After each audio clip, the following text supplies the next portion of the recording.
He was wearing shoes the first week we did a podcast episode, and I was like, oh, I guess we're all wearing shoes. And then Joshi and Ravish scolded me afterwards, why are you wearing shoes in the house? I was like, damn, you're right. Like, I should have just stuck to my guns, and I should have shamed Cubby from the start. And he's doing it again. But now he's more stylish. Like, Well, no, if I showed my socks, it would be bad, you know? No, this is like a tradition, you know? Because I threw them on for the first podcast, and now I just got to like run it back. I guess as long as you don't put the shoes directly on the couch. Like, they're just kind of hanging on the back. I'm just trying to be cool.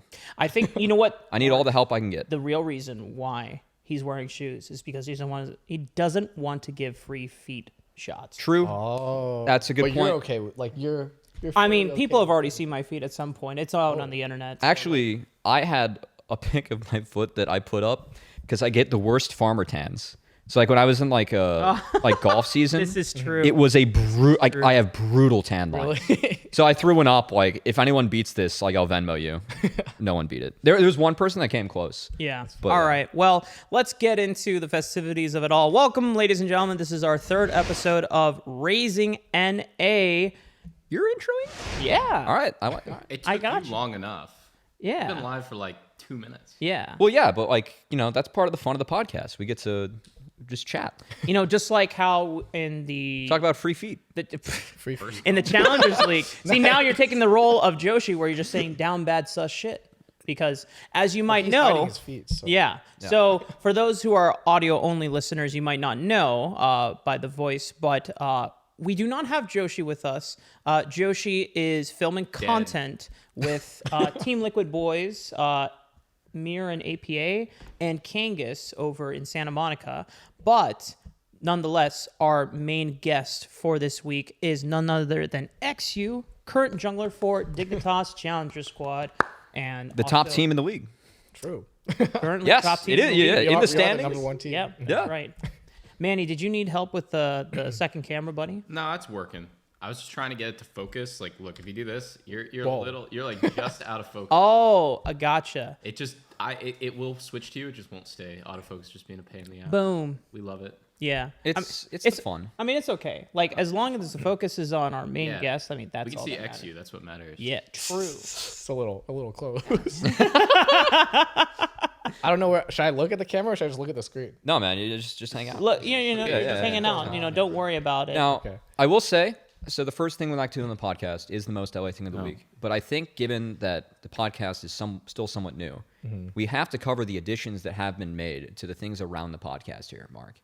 We have a plant. Oh, yeah. There's a plant on the There's podcast. now a Yes, there plant. is a plant. We got a so, plant. shout outs to Joshi, who went to some greenery plant pottery store and just texted me and Matt. It's like, hey, I'm going to buy a plant. Which one do you want? And so he showed us a couple pictures, and I was like, I like this one because it's got a lot more leaves. The other one looked a little bit more bare. So, yeah, he brought it back, and now we have some green in the house, and it, brings a little nice balance to everything. Also, It is legal in California. yeah, that too. Also, All right. we have a big ass TV that we were able to hang up. And Woo! that's new to us. This is a new edition. It is a new edition as of this week. So before you came here, Lawrence, the TV that we would use would on be the on the ground. floor. And in fact, you can't see it on screen, but we've moved the TV over there because at some point, this is Cubby's smaller TV, but he's gonna probably like put it somewhere in his room, maybe mount it above his setup or something. I'm not sure what your plans are for that, Cubby. Me neither. You're gonna find out. Yeah, we're gonna fuck around and find out. Yeah, Hell, yeah. fuck it, Base. Yeah, and then I mean that's been nice. We got coasters and also compliments of eXyu. We have Diggy now all over the house. You came bearing gifts. Of course, I had to. That's the Asian way. I can't come empty-handed, so I brought you guys gifts. I mean, not only that, but also My goat. great marketing from a player. I'm as a marketing major, I'm proud. And also, Yeah. I really like these plushes. I'm gonna throw one on my bookshelf. So thank you. Awesome. Yeah, thank you. The Digis are. That was always one thing I felt like Dignitas needed to do more of with their marketing. Is like you have this really adorable plushie or mascot. I'm glad you guys have plushies.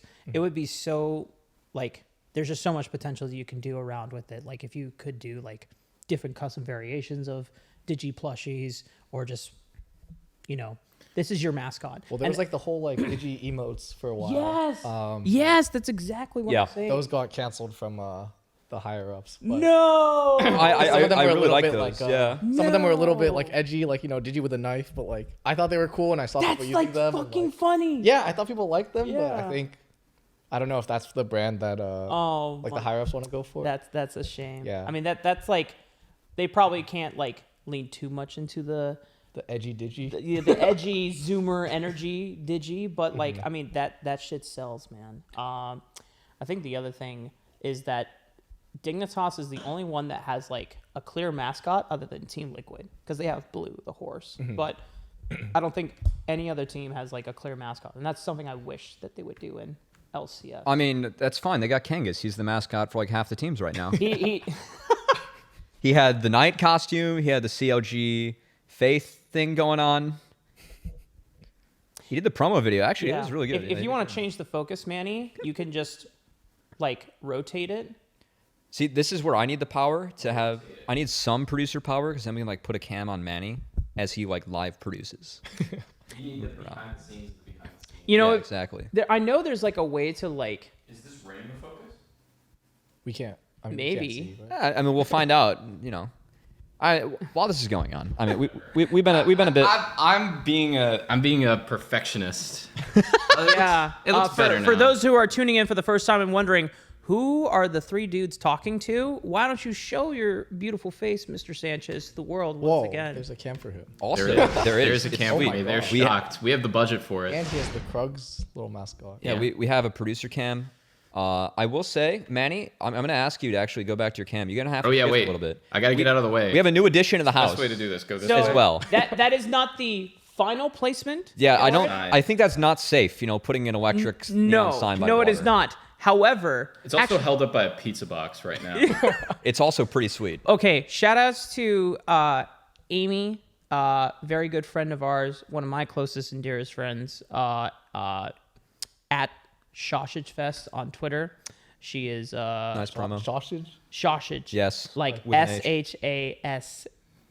It's a sick promo. Yeah. I might be judging the name a little bit. But I- at least the sign is really That's cool. though. okay. The sign is It's really very cool, much so it's on worth brand it, for you us. know? Lawrence Endurance. Let's go. But she found like a custom neon website and then got that as a housewarming gift for us. So we're trying to figure out where to place it. We've like debated over on this wall, maybe above that wall. We need to take the time to drill it in, and yeah, we'll get to that.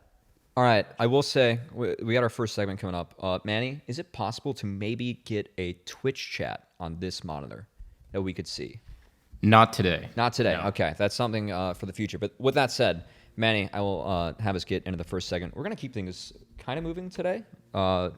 Josh isn't here. to Yeah, make wait. inappropriate First, we gotta jokes. address who's not here. Yeah, well, we did address who's not here. Josh, Lawrence, I gotta say, how do you feel that Josh skipped out on the podcast to go get burgers with Mir and Bradley and film an NACL bit? Ooh. Are you hurt by that? It's a bit of a betrayal. Yeah. I mean, we were talking a little bit before the show, and he seems to be pretty supportive of Dig, but clearly his actions don't line up with that. So when we win NACL, I hope he's not celebrating with us. He's not allowed. Bias Well, caster. I will say, Lawrence, it's kind of an unfair advantage because Josh, for those that don't know, when the LCS orgs were held responsible for streaming their own academy games, Josh was an in-house caster for Team Liquid. Oh. And so he and Yeah. Xrux covered a majority of the Team Liquid games in 2019, I want to say, at least during the spring. And then at some point, Riot was like, okay, you know what? Not every org is putting in the same amount of effort, and it looks kind of weird. So we're going to take Academy games back, and we're going to do this thing called Academy Rush, which was probably one of the worst products that we have ever put out. But you know what? We learned from that. It was a good idea. Like, Red Zone's a good idea. Yeah, it's a good concept. Unfortunately, the execution was just Yeah, it's hard. awful. Anyway, we haven't even made it 3 episodes into the show, and we've already lost a host, by the way. He's cheating on us. It's unbelievable. I know. They're going to get burgers at Hi Ho, which is a favorite at Hi spot. Ho? Yeah. I mean, I don't I can't blame it anymore. I gotta- Idaho is really good. I gotta say, I did go bouldering with Prismal and you go to Sender One, the Young. one in Marina Del Rey. Yeah. Oh, really? Yeah. Okay. So we went to Idaho after that, and that was a wonderful time. Really nice of Prismal to use his gas pass on me. And Yeah. Really nice guy. But we got to get into our first segment, Lawrence. And I know that I shared a little bit of what we do on the show. We have some surprises for you, just like we had for APA last week too. But the first one, no surprise to anyone. And honestly, I'm really glad this is happening every episode. Manny, I'm gonna let you kick it off. What was the most LA thing that happened to you this week? The most LA thing that happened to me this week was, I should actually switch my camera to do this. Producer, by the way. The most LA thing that happened to me this week was my roommate's tires got slashed. Oh, Yeah. Why did I start with you? I didn't know this. You asked me before the show started if my LA thing was fun, and I said from a certain point of view. And yeah, basically what happened was my roommate decided that she was gonna go to work, which is, obviously not a real decision. But what she decided was, she had a gig at like 4:30 in the morning on a weekday, and apparently you can get a ticket in LA for parking for anything except for double parking. And these people next door, they double park all the time. So she was completely boxed in on all four sides at 3 in the morning. Basically, there's a car sticking out of the driveway. There's a car next to her. She was against the curb, and then there was a car behind her. So So they slashed her tires for ringing their doorbell at 4:30 in the morning on a weekday so she could go to work. What the F? Yeah. So that's the most LA thing that happened to me this week. God, that's terrible. they are just some assholes here. Holy shit, that's terrible. A lot of them are more These are the concentrated in same LA. neighbors that when I moved in originally, one of them stabbed another one of them. Oh, Yeah. we got to get you out of there, Apparently man. It was a non-lethal situation while one of them was moving out, so I think it was like more of a parting gift than anything. But That's one way to look at it. yeah, so right. my neighborhood's interesting. All right, usually I never, ask for like subscribes or, primes or anything, but we have to get Manny out of this neighborhood, all right? So The place is dirt cheap though. use the prime, guys. It's like $5,000 a month, but there's 6 people living there, so I pay. Like Oh, that's actually, wow. okay, that's pretty sweet. So it's like dirt Fine to cheap. get stabbed a few times. It's okay. I mean, It is dirt cheap for a reason, but it's cheap. Yeah. So, Cubby, how much are we paying Manny for this show again? Yeah, wait, Dinner? how much are we paying Manny? How much was dinner tonight? I don't Yeah, that's a good point. yeah. It's free. Yeah, it's a good time. We like also Mario Party afterwards. We have it. true. We have been playing some games with guests, depending on whether or not they have time. Announcing I that definitely we don't. compensate our producers and staff with free food and video. In enjoyment with us, Hey, yes. don't forget about exposure. Exposure bucks. True. That's the semi-pro amateur sport. Yeah, we're glad that we got eXyu out of there. But eXyu, I'm gonna have you go next. What was the most LA thing that happened to you this week, or like it's since nothing you've been compared here? to Manny's story. Yeah, that's wild. I got nothing on that. Yeah, honestly, we're like pro gamers, so I don't really go outside that often. But today I went out because it's my off day, and when I was driving over here, it was like it said 40-minute drive, so I left 50 minutes early to make sure I come Yeah. at a reasonable time, and I showed up 15 minutes late because traffic was just literally the worst thing. And I think What was the miles and then the time duration? it was 10 miles for like an hour and 15 minutes. Oh my god. I think I could have got out and sped run and or sped walk and probably got here at the same time. So I went to go visit IMT at their scrims on Friday, and it was 12 miles, and that was an hour and 20. Yeah. That was also brutal. Yeah. So, fuck LA traffic. I don't know what the most LA thing that happened to me this week was. Honestly, I had a pretty chill week.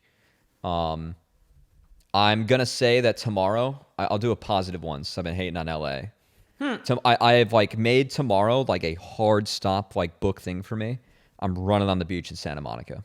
Ooh. I'm just I've told you this for the last 3 days. I'm gonna try and hold myself to some off time. Yeah. I'm going to Santa Monica. I'm just gonna run on the beach, and that's gonna be the most LA thing. You're gonna have some interesting interactions after. I'm sure that I will have a good one for next week. Yeah, all right. so there's some interesting characters over there. This is my teaser. Yeah. Yeah. There's always some weirdos that, the last time that we went as a group over to Santa Monica, someone just walked up and literally was just and they be turning dudes into women these days. It was just what? Yeah, we were actively harassed by homeless people. Yeah. When we were in Santa Monica. like. Oh, I will say, I did walk 1.5 miles to lunch, and on the way back, I was on Melrose, like one of like the bigger streets. So like Paramount Studios is off Melrose. Yeah. And I didn't realize this is a very LA thing. Like how many people are paid to stand outside of a store Manny. and promo? I'm just waving. Oh. I was just having fun. I just wanted to see where the frame line is. Oh, So it's I over see. here. Yeah. Producer, by the way. I thought you were like trying to stop Cubby from doxing where we lived. No. No, I like so it's like by like Paramount Studios. It's not like where we live, but it's like by Paramount Studios. I didn't realize how many people are literally just paid to stand outside a store and see if you can go in, and it's like all clothing stores. Yeah.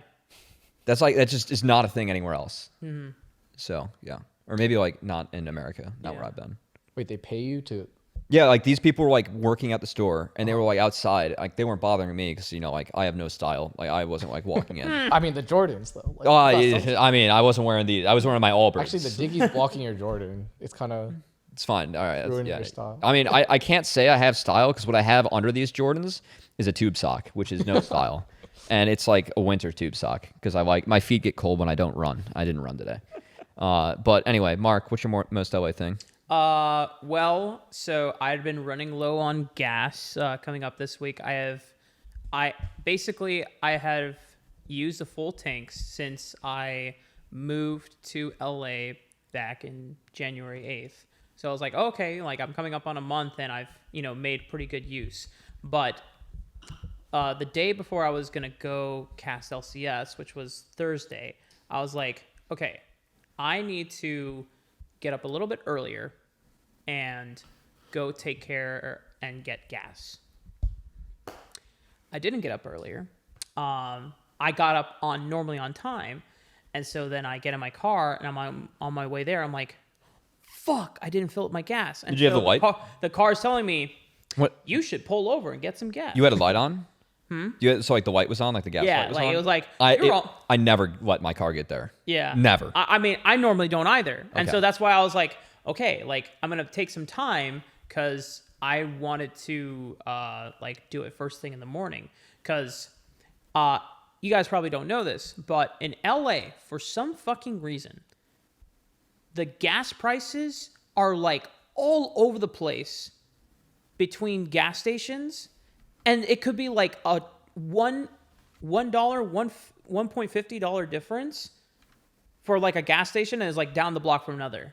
And that just, for me, that's just wild that they don't try to actively like compete more with their prices. And so I've had to. Oh no, that's gas, man. That's a racket. The highest I've ever seen here was $8. Yep. $8? Beverly Dude, Hills. GTA 5 does not prepare you for Where did that. you see $8? Beverly, like northern Hollywood. That's why they steal cars in GTA. Once you run out of gas, just grab a new one. Just get a whole new car, man. Like Fuck getting gas. Just Beverly Hills area, like it's That's just like crazy. crazy. $8. That's been the joke. I just like keep on like beating to death. I was like, yo, is this in GTA? I was like, this Yeah. this gas station is the gas station for people who money are so rich, like money's not an object. This is the gas station you go to like when you want to see like A-list celebrities, filling up their really cars. want to flex on. It's like, yeah, that's right. I just filled up. Well, that's how Next they don't to get bothered Robert by, Downey poor Jr. people, you know? Like, if poor people can't afford the gas, they won't be there. So Oh it's only my rich God, people. you're right. It's their little like club, you know. Holy shit. All right.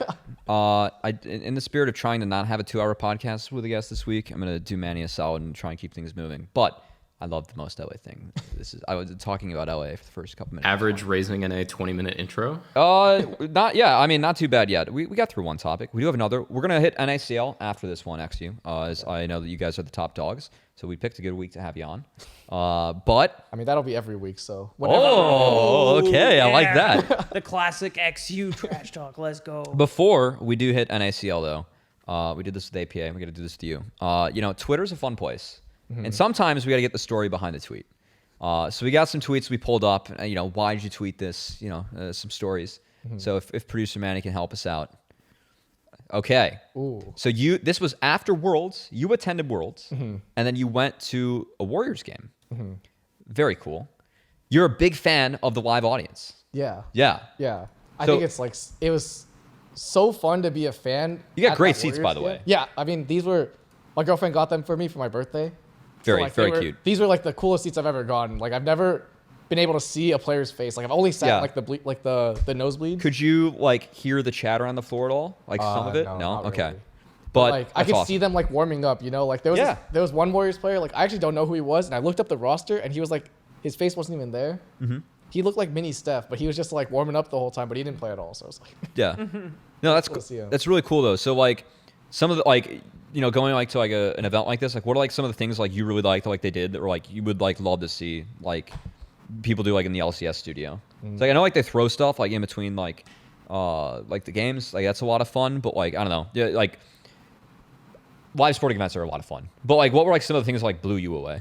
I think just being so close to the players. I know in like League you can see the players, yeah, but you got the behind headphones. Screens, so it's kind of hard. Yeah. And they can't hear anything. Mm-hmm. So that kind of sucks. Like being able to like scream things and maybe have Steph Curry like turn around and look at you, like it adds to the fun. And when like your home team is playing defense, like everyone's chanting, like there's so much energy in the crowd and everyone feels super invested. I feel like for League, it's like I feel like a spectator when I'm like watching League, but for sports, I'm like I can pretend like I'm part of it. You know, I'm like me screaming defense. That's why they got to stop. You know, I gotta say, like I feel like I've been to some esports events. Mm-hmm. Back when I was building the collegiate program at Miami, we got tickets to 2016 MLG Columbus, and it was a CS:GO event.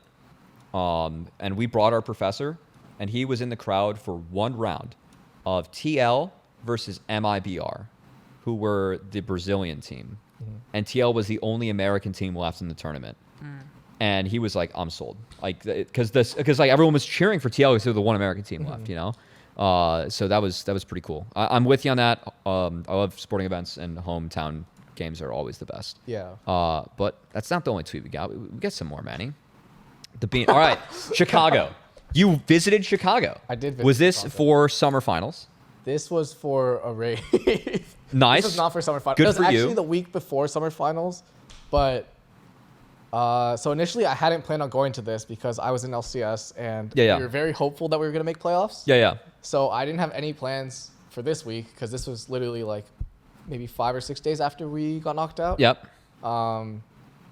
But yeah, we didn't make playoffs, so I was like, okay, I want to stay as far away from League as possible. And going to LCS finals was not going to be it for me. Cause like, you know, I don't want to see other people doing what I want to do, especially right after I lost. So there was like a festival that some friends wanted to go to, and so we just went out there. Was it Lollapalooza? No, it was called North Coast. Yeah. Yeah, so we went out there. Yeah, no, that's fun. I mean, Chicago is such a great city. Like, I really enjoyed being in Chicago. I mean, part of why I picked this is because I saw you visit. First off, that pizza box, that is Lou Malnati's pizza. Yeah. That is the best deep dish place. It was an hour and a half wait for it. So. Yeah, so you chose wise. Was it good? It was really good. It's really good. So, well done. You guys look nice. And, of course, the classic bean photo. But how fucking cool, because North Coast, that is, I know the venue, but it's on the water. It's like really close to the water, right? Actually, I have no idea what it's called. No idea? What was it, an outdoor venue, though? It was an outdoor venue. Yes, okay. It was like a soccer stadium. Oh, they had it at the Fire Stadium? I think maybe there, yeah. Okay. But pretty much Chicago, like, it's all parks along the lake. And that's awesome. Yeah, wait, we got to, so for the third day, because it was a 3-day festival, and I've never been to anything like that long. So I was like, okay, on the third day, I want to go into Chicago, because I came all the way here, like, festival's cool, I want to see the city. And, like, we walked, after Lou Malnati's, like, we walked all the way down to the water and along the water, and it was super pretty. It was just, like, parks and, like, little bird reserve, and I don't know, just it seemed like such a livable city, like somewhere I would want to. It is, and I fucking miss it so much. I love the people out here in LA. I love my job. I fucking miss Chicago. Yeah. And my friends back there. I had a buddy who had a birthday party, and they went out like drinking starting at like noon, and I got a call at 9 p.m. Like, we miss you, Cubby. I'm like, damn it.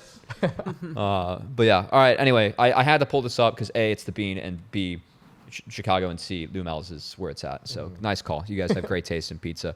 I believe we have one or two more here. We do. We have one more. One more. Let's see. All right. Ooh. So this was about the kittens. Okay.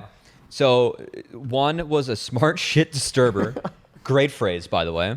Another one, cuddly kind of dumb kitty. Would you rather have a kid like Mooncake or Red Bean? And then we were gonna like ask for a check-in on like how the kittens are doing, you know. But This was very funny. I don't know, how'd you come up with Mooncake and Red Bean? Well, they're not my cats. They're, Right. They're my girlfriend's housemates. So I didn't actually have any say in like choosing the names. Okay. But they're just super cute names. I don't know. Like, yeah, I don't know where she came up with them from. How are the They kittens sound doing like now? Asian pastries. The kittens are doing really well. They're like, well, one of them is like in heat. I don't know how much I want to talk about this. Yeah. Basically, like, but like, it's so nice having cats around. Like, they just bring an energy to the house that's like, I come home from scrims. Pets are fun. It's a long day. I can just like sit on the couch for a bit and like kind of like play with them. Yeah. And yeah, it's nice to have. Yeah, it's unconditional love as long But as the you best feed them. part actually is that since they're not my cats, there's like no responsibility. Yep. So, like, I get all the fun of like, oh, I can play with them whenever I want, but like when shit hits the fan, like I don't have to be there. Yeah. So Yeah. I'm a dog person, not a cat person, but you know, if the cat acts like a dog, well, me too actually. This was the first time like I've felt like I liked a cat, you know, because I've also been a dog person my whole life. But then she got cats. It's not my choice, so like, Yeah. But they're super cute, and like I think I'm more open to the possibility of having a cat, but I think I would always choose a dog over a cat. Yeah. All right. I believe it's NACL time. Actually, hang on. Before we go, there's one more that I want to show you guys. We got a All surprise? Yeah, we do. We got a surprise. So this question goes out to eXyu and Rafa. Who do you believe would win in a fight? Oh no. Mark, while we do this, can you not get the up and hash run slinging and fix slasher. the focus on the wide shot? It's completely gone for some reason. You guys are just completely... We just Out of disappeared? focus? All right. Yeah. Well, I will go adjust it. Oh, now it's back. Well, no. Who wins though? Yeah, who wins these? Oh, who wins? I I'm think Cubby unbiased. wins. It's a kitchen knife. I can't believe that we got that on broadcast. By the way, It's a better weapon. I think you have more of like the crazed look. I actually think he would be scared of you. Like you look like you're ready to risk it all to stab him. The one on the right is from SpongeBob, right? It's the hash slinging slasher. But he looks like he's just ready to like he might just be like scary on the outside. He was soft on innocent. the inside, That's the whole episode. Yeah. Yeah. But you on the left, like I think if I didn't know you, this would be a pretty intimidating. It now- doesn't help that before I had barbecue sauce like all over like my lips when we shot this, and it still looks like there's some leftovers, and that really does add to the terror. Now, what you don't realize, eXyu, is that yes, while Cubby is holding a knife, the deadliest weapon is in his ass, actually. We're circling back to this. I haven't ripped ass yet. Well, we've had guests. Oh, okay, nice. That had Hopefully a that slightly stays- different Yeah. connotation, Hopefully it stays honestly. that way. But You know what can I say? If I'm gonna pay LA rent, I'm gonna fart in my house. That's all I'm gonna say. That's fair. That is fair. I'm sorry, Mark.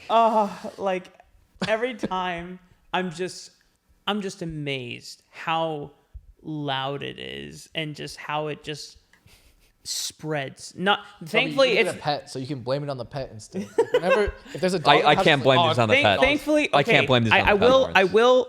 I will confirm. Thankfully, there's no smell to it. It's just this. No, that depends on the day. I promise. Oh God. Well, thankfully, so far it has not been a stink bomb. It is just like literally, Cubby is playing like the loudest trumpet in the morning, and I'm just like, wow. Are you sure you don't need a doctor? You don't need that checked out. You know what? I love dairy products. I'm from the Midwest. We can deal with it. Are you lactose? No. Oh, okay. But probably. Yeah, I'm actually in the same boat of denial. You know, like Yeah. I'll just keep suffering, but I refuse to. See, this is why we acknowledge talk that. about like, you know, just like the whatever topics that come up, because now we get to bond. We just exactly. both love dairy, even if We it love doesn't agree with us. denying our lactose intolerance. Yeah, exactly. It's Funny it's story. part of living life. I didn't realize I was lactose intolerant until Joshi discovered that for me, because he would ask like, "Hey, when you drink milk or like cheese, you ever like, you have aches in your stomach?" I'm like, "No." Well, actually, I don't have stomach aches. I just rip ass. I mean, if it contained inside, if it stayed inside, you'd have stomach. aches. Oh yeah, Since no, you're letting it go, exactly. you know, like, Yeah, see, There's nothing to hurt you. yeah. Yeah. All right, NACL talk. Speaking of ripping ass, here we go to NACL. Speaking of ripping ass, you guys took a dump on a lot of the teams that you faced this week. As I believe it was a 4-0 week. that was an A+ transition. Yeah, that was actually such a smooth transition. This is why I host, you know. And 4-0 week. We're gonna talk about, you know, some of the big surprises and like the bigger storylines that we have in the league. I gotta say, I thought your game 1 against EG was one of the better games I've seen in terms of execution so far. That was the Kate support game. And you guys like literally made one mistake all game and just got 8 point, like I think it was like 11 plate game. Yeah. You guys were feasting. Our plate average is crazy. I mean, our stats are kind of like, Yeah. they're very skewed because we're playing against like, CLGF, like TL, like all these teams that are not very good, but our early game stats are pretty incredible. Well, you've had some tests because you had the week where it was C9 plus CLG. That's not an easy week, and I believe you guys went 3-1. That was our super week, so we went 5-1. Yeah, that's okay. We played CLGC and CLGF at the same week. Yeah. So, but that was a tough week. So I mean, you've survived a test, and I think that's like a big thing that we're going to be talking about in the broadcast coming up is strength of schedule, because we are about halfway through, and like not take anything away from Fear, but Fear haven't played C9, CLG, 100 Thieves. Yeah. Like they split with TLC. I think that was the moment where people were like, "Oh, maybe they're actually good," with the TLC thing. But honestly, I think TLC didn't play to their I would agree. their potential, and like I think Fear is riding some good momentum. I think they're playing okay. I think Perry's playing really well. I think Faisal's playing really well too. Yeah, I think Perry and Faisal are definitely the stars of that team, but I don't think they have enough star power across the whole roster to compete with I us. also like their drafts. I'm not saying that I like B1 Olaf, but when you can B1 Olaf and mind control the enemy team to pick Orn, Vi, and Mumu into you, then B1 Olaf is pretty lit. You know? I mean, sometimes you could just get away with stuff like people get really locked in with their draft mindsets. I think literally we showed Udyr against an amateur team, and now everyone's like, oh my god, they're gonna play Udyr all the time. Like they banned Udyr twice yesterday. EGC did, and we had zero intention of playing Udyr. It was just it was for fun. Who knows when it comes out? You know. Yeah, I mean, I might be lying to you guys and saying it's for fun when I'm just trying to get it unbanned, but that's the secret. Now, so kind of on that topic though, I think one of the bigger stories that we've had so far in NACL is the fact that the two provisional teams that are not associated with any LCS orgs, Fear and Wildcard, are performing really well. Yeah. And when I go back and look at the tape, I do think actually a portion of that is their read on draft. Because Wildcard, they're most of their games, they're taking red side and they're drafting champs that win out, scale out in the later stages of the game, or they have better interactions in later stages of the game. Like they're not going to go out there and play Elise. And I think that's I've seen some games where they're down 4K gold 25 minutes in. I'm like, all right, it's even. And then Fear, they've been playing the Seraphine, which I think fell out of the meta and is still pretty good. Shochi blew up a game. I know Trismid, everyone's kind of playing that, but that one was also just the level 1 was. Yeah, I mean the game was ruined. It was level 1. That's a remake game for sure. Yeah, after those are the best ones to watch though. I saw him get 4 kills at Herald, and I was like, oh, this is over. But I can't wait to watch the rest of this. You know, but yeah, it's been.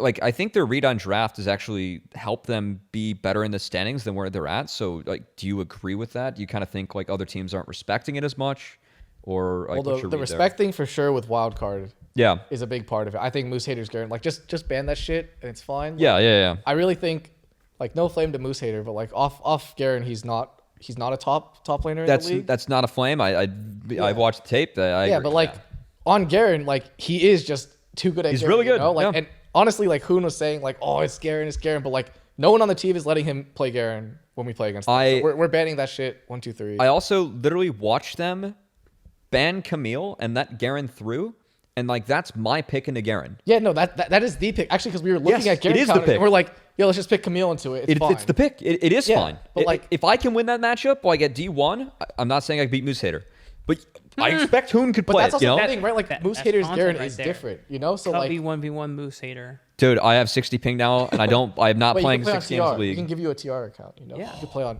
I do have a TR account. No, I have my own TR account, but. That would be good content, actually. I'm going to have to practice. I'm going to need to practice a lot. Hater watching in the chat's can't wait to shit on this gas. Yeah. I mean, nothing counters his Garen, so Yeah. he's got to defend. I've been because now I'm watching the tape on it. He does some things that are really unique on the champ. One, later in the game, he will literally just all in you, lose the trade, and then abuse passive. Yeah. The passive is bonkers. Is so disgusting. No, the passive's bonkers. Yeah. But also, the RFC and the Fiora, when I think of Fiora's trade patterns, that actually works because then you can actually counter a Fiora Q with your Q, with the bonus range. Because Fiora's going to try and play like at that range where like she can poke you and you can't. Yeah. It's like again, that's like this guy really understands the champ and how to play it. The 5-man Beyblade with like Stride Breaker, like that was lit. I don't know. I'm kind of ready to not see it anymore.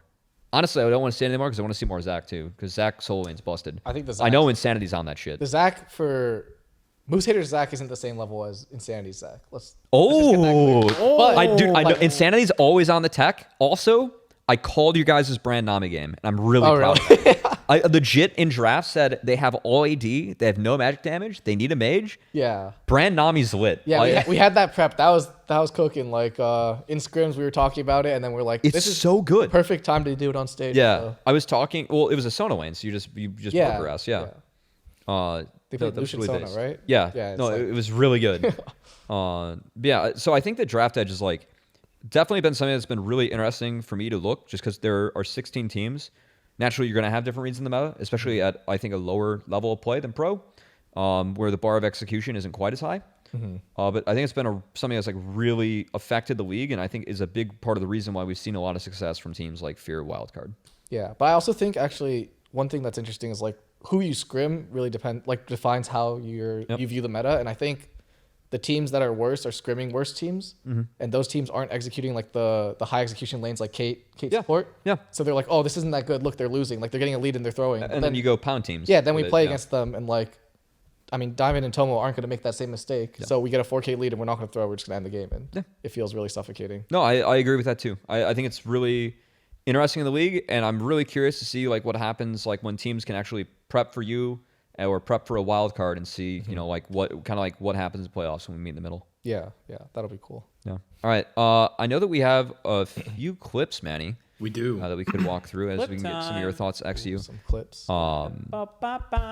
Yeah, we try and pull out some of the goodies for us. Are they of our team or of other teams? A little bit of both. So we got 2 wildcard clips and we got a TL Faith clip. So TL. Oh, I do have to ask you, how crazy? TL first. How crazy were the comms when Hoon 1v4'd on Fiora and you guys won against C9? Oh my god. Okay, those calls are pretty funny. Like I think we messed up the fight obviously. And then we see Hoon and 4 people, and I'm like, okay, I'm gonna base. Like I'm out of here. And then David's like, or Insanity says like, yo Hoon, you win this. Just fight it. And Hoon just doesn't say anything this entire time. By the way, there's just Insanity and Diamond are just like, they're literally backseat gaming. They're like dead, and they're backseat gaming him. And I'm pretty sure Hoon didn't listen to a single word they said. Well, good thing. Probably like, a good thing. Insanity's like, yo, just fight him. And Diamond's like, no, run, like kite up this way or like whatever. And then Hoon's just vibing. And then you just hear us like, oh, like every time he hits a final, we're like, oh my god. And then he starts killing them. We're like, oh my god, we can end. Like, I gotta say, I'm always like in champs queue, like when comms, I was always biased towards who I like to call the dopamine gamers. So like I will pick on Philip. Like whenever someone like got a kill like around Philip, like on the map, like he's like, let's go, like good job. He's like, hi.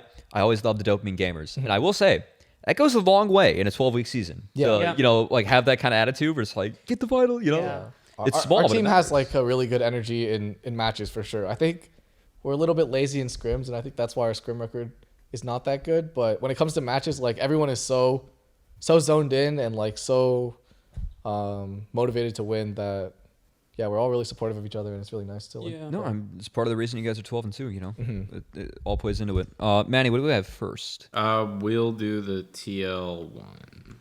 Okay, this. Surdy did you see this game? Wants to get past AP. Oh my god! Through brute force!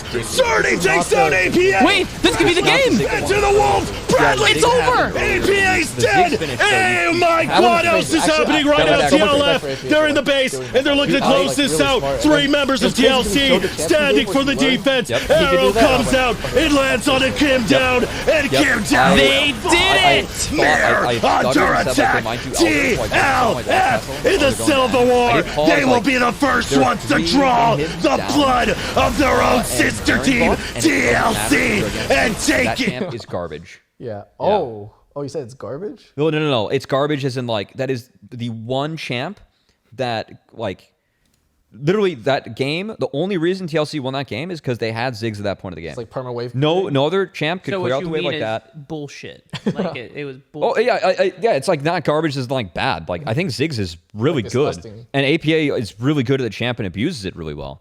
But at that point of the game, when you have 4 items with a death cap, the Baron buff and 6 and super creeps, they do not matter to Ziggs. Like he clears all. Like it doesn't matter. They couldn't end the game. It was actually really funny, but sad. But yeah, that game, the TLF TLC one, crazy game. That made it on my list of the 5 Actually, craziest I completely missed the clip. games. Can we roll it again? I saw it playing for a bit, but then you started talking, so I looked at you. No, that's and my then- bad. So I will say bad. APA and Surdy like each kind of threw down in this game, and this game was kind of tragic for TLC. Oh, I saw Sturdy. Actually, this was the game that Sturdy went crazy. I remember that. It was a Baron one. Manny, can we get the last one by chance?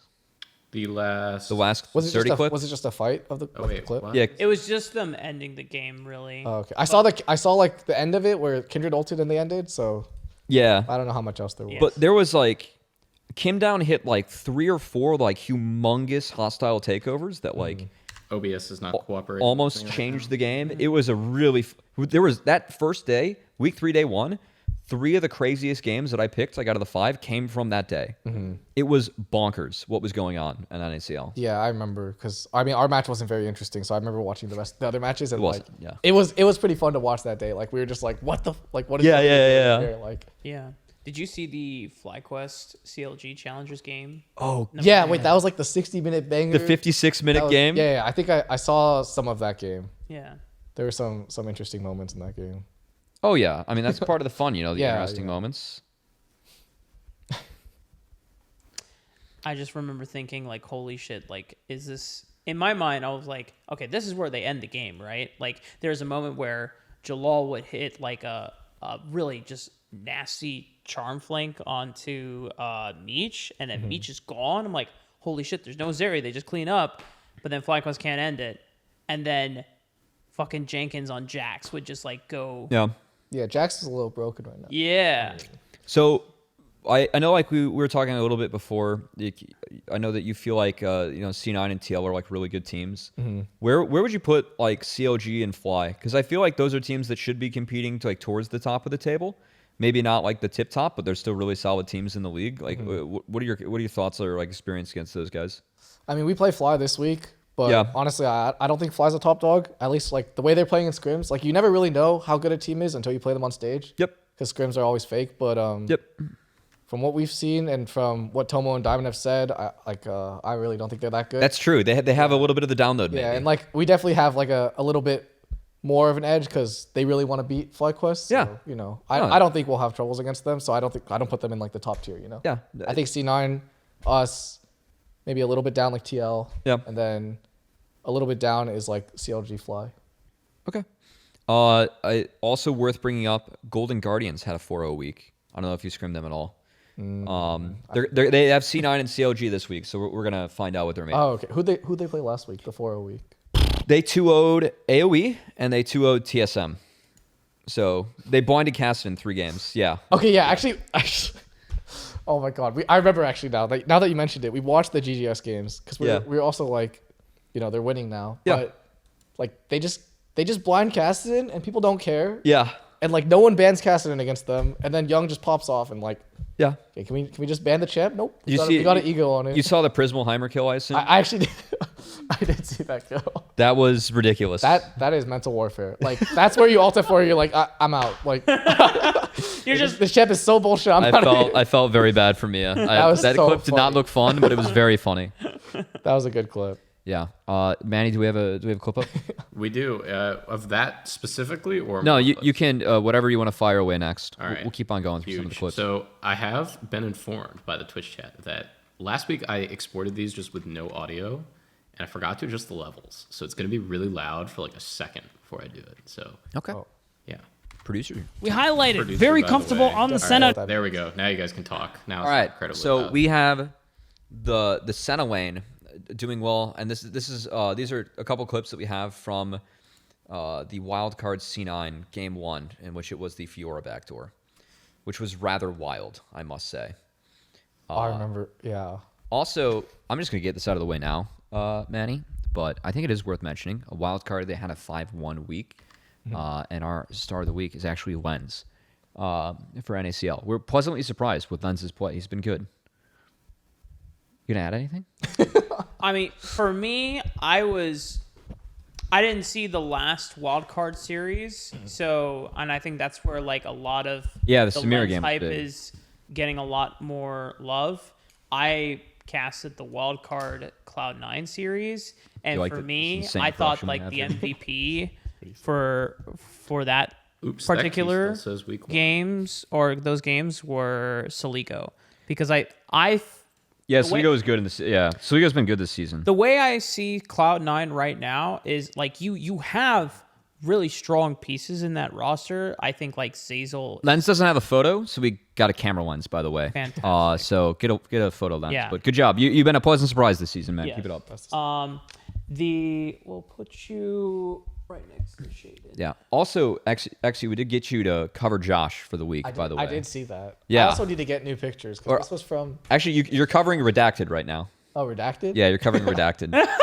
Because he went over to Kicked. Like literally only taking 3 this episodes. Yeah. in, he's already defected. Yeah. So, but for C9, I think like the most exciting pieces of that roster obviously are Lost and Zazel, probably a top contending bot lane in our league. Yeah, I'm excited to see. I want to see a best of series with them versus Tomo Diamond. Yeah. I feel like those are the 2 best bot lanes right now. Yeah, I think my top 3 bot lanes in this league are Lost Zazel, Tomo Diamond, and then I would say Meech Breezy for CLG. Really? Whoa, Okay. that's surprising. I have a different one. I think like if Meech and Breezy don't hit like a top 3 like bot lane, then the I guess the expectation. I would say Arrow Kim Down right now, and I think Kim Down also had a really. I think Kim Down had a good week. They are played towards, but Arrow's been doing well in those games. I know. He's on Draven. Yeah, I know, but He's it's still on working. Draven. I don't. I have a. I feel like I have a top 2. Hey. I don't have a top. I think there's a clear top 2. I think the gap is pretty big after. Yeah, that. I think there's a clear top Yeah. 2. I think Lost and Zazel are like, it's really cool too because like obviously Tomo and Diamond were on C9. Yep. And Zazel was also there, so like Yep. Diamond and Zazel they still talk a lot and they have like a lot of mutual respect for each other. So, yeah. Yeah, I think it's very clear that when they talk about the meta, they clearly have a better understanding than like Yeah. the other. No, I really respect Zazel. Like whenever he's competed, he's always been really good. Yeah. Like thinking back to like the Sola Fide teams, like Yeah, he was. I mean, that team was so good. The He was a redacted big player. team. Yeah, Yeah. the actual redacted team. Yeah, no, he was so good back then, and I mean, obviously, he's done a lot of really cool things in the league. But it's good to have him back. Yeah. Yeah, we were wondering like after the Solo Fide boom, we were like, okay, well, what just happens to Zazel? Like he was the undisputed best support in all of amateur. He was and he best should've- player at the time. Yeah, I mean, he could have easily like if Solo Fide him and still Viper. competed or that team still competed even under a different org. I mean, they would have had a decent shot at running Proving Grounds that year. Instead, it was no org instead. But the big thing about Cloud9, I mean, Eminez, which was our first star of the week for episode 1. The 9 solo kill 4 Yeah. game week 1. I mean, like, unless your name so far has either been Insanity or Soligo, you get run in lane by Eminez. And so far, those have Did you see his LeBlanc game? No. No. He picked LeBlanc this week. In a draft where I looked at it, and I'm like, why the fuck are we playing LeBlanc? He level 1 to bot, like before the minion spawn, got a kill, and just absolutely ruined the game with Ignite LeBlanc. Like 8k gold lead, like 18 minutes in, and it was literally all this guy. Yeah. It was absolutely ridiculous. Like it was just some disgusting one-trick shit I saw. Yeah. It was really, really impressive. But that's the thing, right? Like, if Eminez doesn't get a snowball, then I feel like most of C9's top side that benefits off of a super fed mid laner, Yeah. like before 5 minutes in the game. Now you like when you have that happen, and when Tomi is playing something like Elise, you get to live rent free in the enemy's jungler. Manny, can you queue up the other clip from the Wildcard C9 game? I don't Yeah, I know was if about to say we have a Garen clip. We'll give the Moose Hater Garen. Oh yeah. I mean, Moose Hater That's Garen a good definitely, engagement. a fun Is one this? to watch. I think this is the one that Oh, Josh was talking about. oh God, not this one. Yeah. No one marks Garen. Yeah, I think Serenok like eased forward and Let it rip. No one. his Beyblades on. No one marked Garen, and he just ran everyone. Also, the Galio was R5, and I really don't like Galio in the Garen blitz. I mean, it's probably just Kindred Galio. Maybe Yeah. to like cope with that, but Yeah. I mean, but there's a couple interesting things, right? Like the Soligo neutralizing Eminez. It's one thing to like lose gracefully in lane and only go down like 20 CS but you're not giving any kills to Eminez. You're matching wave prio, so even if you're not hitting every single one, like you keep Eminez locked in lane. But Soligo was matching CS against Eminez, even slightly ahead of him at one point. And like especially the way that Eminez had been destroying everyone else, I was just like, Soligo is like either back in form or like, Eminez had a bad day or something. But like, it's nice to see Soligo bounce back after like kind of a disappointing year in Evil Geniuses last year. Yeah. I mean, I always thought highly of him as a mid laner. He didn't have a great year last year, but he's back to playing well this year. So, and I mean, a wild card. I mean, for me, I think a lot of their strength is like in drafts, but Lens has been a pleasant surprise. I think that like he's not. I wouldn't advocate that he's like the strongest AD of the week in the league by any means, but the the last series they played against COG Faith, I mean, he was destroying on Samir Draven. I know that's a new bot lane, but like he was playing very sound. There were a couple really crazy plays he had in that series. So, And crucially, he's on the wall. he is on the wall now. So yeah, yeah, he's been impressive. Definitely a pleasant surprise. Do we have any more clips of NACL? No, those were our three. Any else that you guys want to talk about the league? Anything you want to bring up, Lawrence? I mean, I'm down to talk more about Eminez because honestly, Yeah. I think he's overhyped. I think the casters and the fans, like, they're gassing him up. He's playing well, but this is kind of why I don't like this year's schedule. Is because like I'm gonna say this stuff and I can't actually back it up till playoffs. Yeah. But like I'm 100% confident that David runs this guy. Like Insanity will run him. Let's go. Like you guys don't know the backstory for that game actually. No, he was sick. He was sick for that game. Who? David was. Well, Insanity. well, he wasn't sick. He's a little dumb. He basically overloaded on caffeine, started singing for like 30 minutes before our match and like raving max volume in his speakers. And then suddenly, like the matches started, he's like, shit. Like he just has a headache and he's like, fuck, I can't play. Crash. And then like in the game, he's literally like, oh shit, guys, I think Eminez is letting me hit him so I don't farm. We're like, bro, what are you saying? Oh my It's god. just like we still won them, you know, but like I'm so confident that when it comes to playoffs, like I know Insanity is like super confident and he wants that rematch so bad. Yeah. Because, I like that. I like that. You never like to hear everyone like kind of stroking like, you know, Eminez, like making him sound like he's super good, you know, because I think Insanity is just better. Like I'm looking forward to him. Hoon is prove in that. chat. He said you have a big ego. who is Hoon. Hoon? Yeah. Like Hoon, like my top. Yeah, laner? you're Yes. top laner. Oh, okay. I have a big ego. Yeah. Okay. Wow. That's why you go 1-2-1 and you 4-0 this week, huh? This guy. The 0-0-0 win his- was so funny. His series against EG, his combined score for 2 games was 1-2-1. 1-2-1. Yep. That was big top cap. Oh man, no, that's funny to hear, and I definitely think that. Like, I mean, as like we were talking earlier, like before you got over, like me and Josh, it was like he does lane really well and he skirmishes really well. But there have been team fights where I think he's played his hand too fast or like made plays and tried to fail. So Yeah. I mean, he's like a solo queue player, you know. Like when Yeah. he's giga fed, there's no stopping Yeah. him. But like if he just doesn't get giga fed, then yeah, just, I think we're Once kind of. once he's neutralized, the whole lead Yeah. is gone. I think we're kind of giving him like the JoJo treatment in the sense like he's going to do some like good shit and then some really dumb shit. Yeah. And as long as the good shit outweighs it, you know, that's fine. But yeah, I mean the game 2 that Wildcard played against C9, like I think it's really difficult to play Ornn, Elise, Yone into Ashe Syra later in the game. But also there were some fights where it's like, what are you doing here as Yone?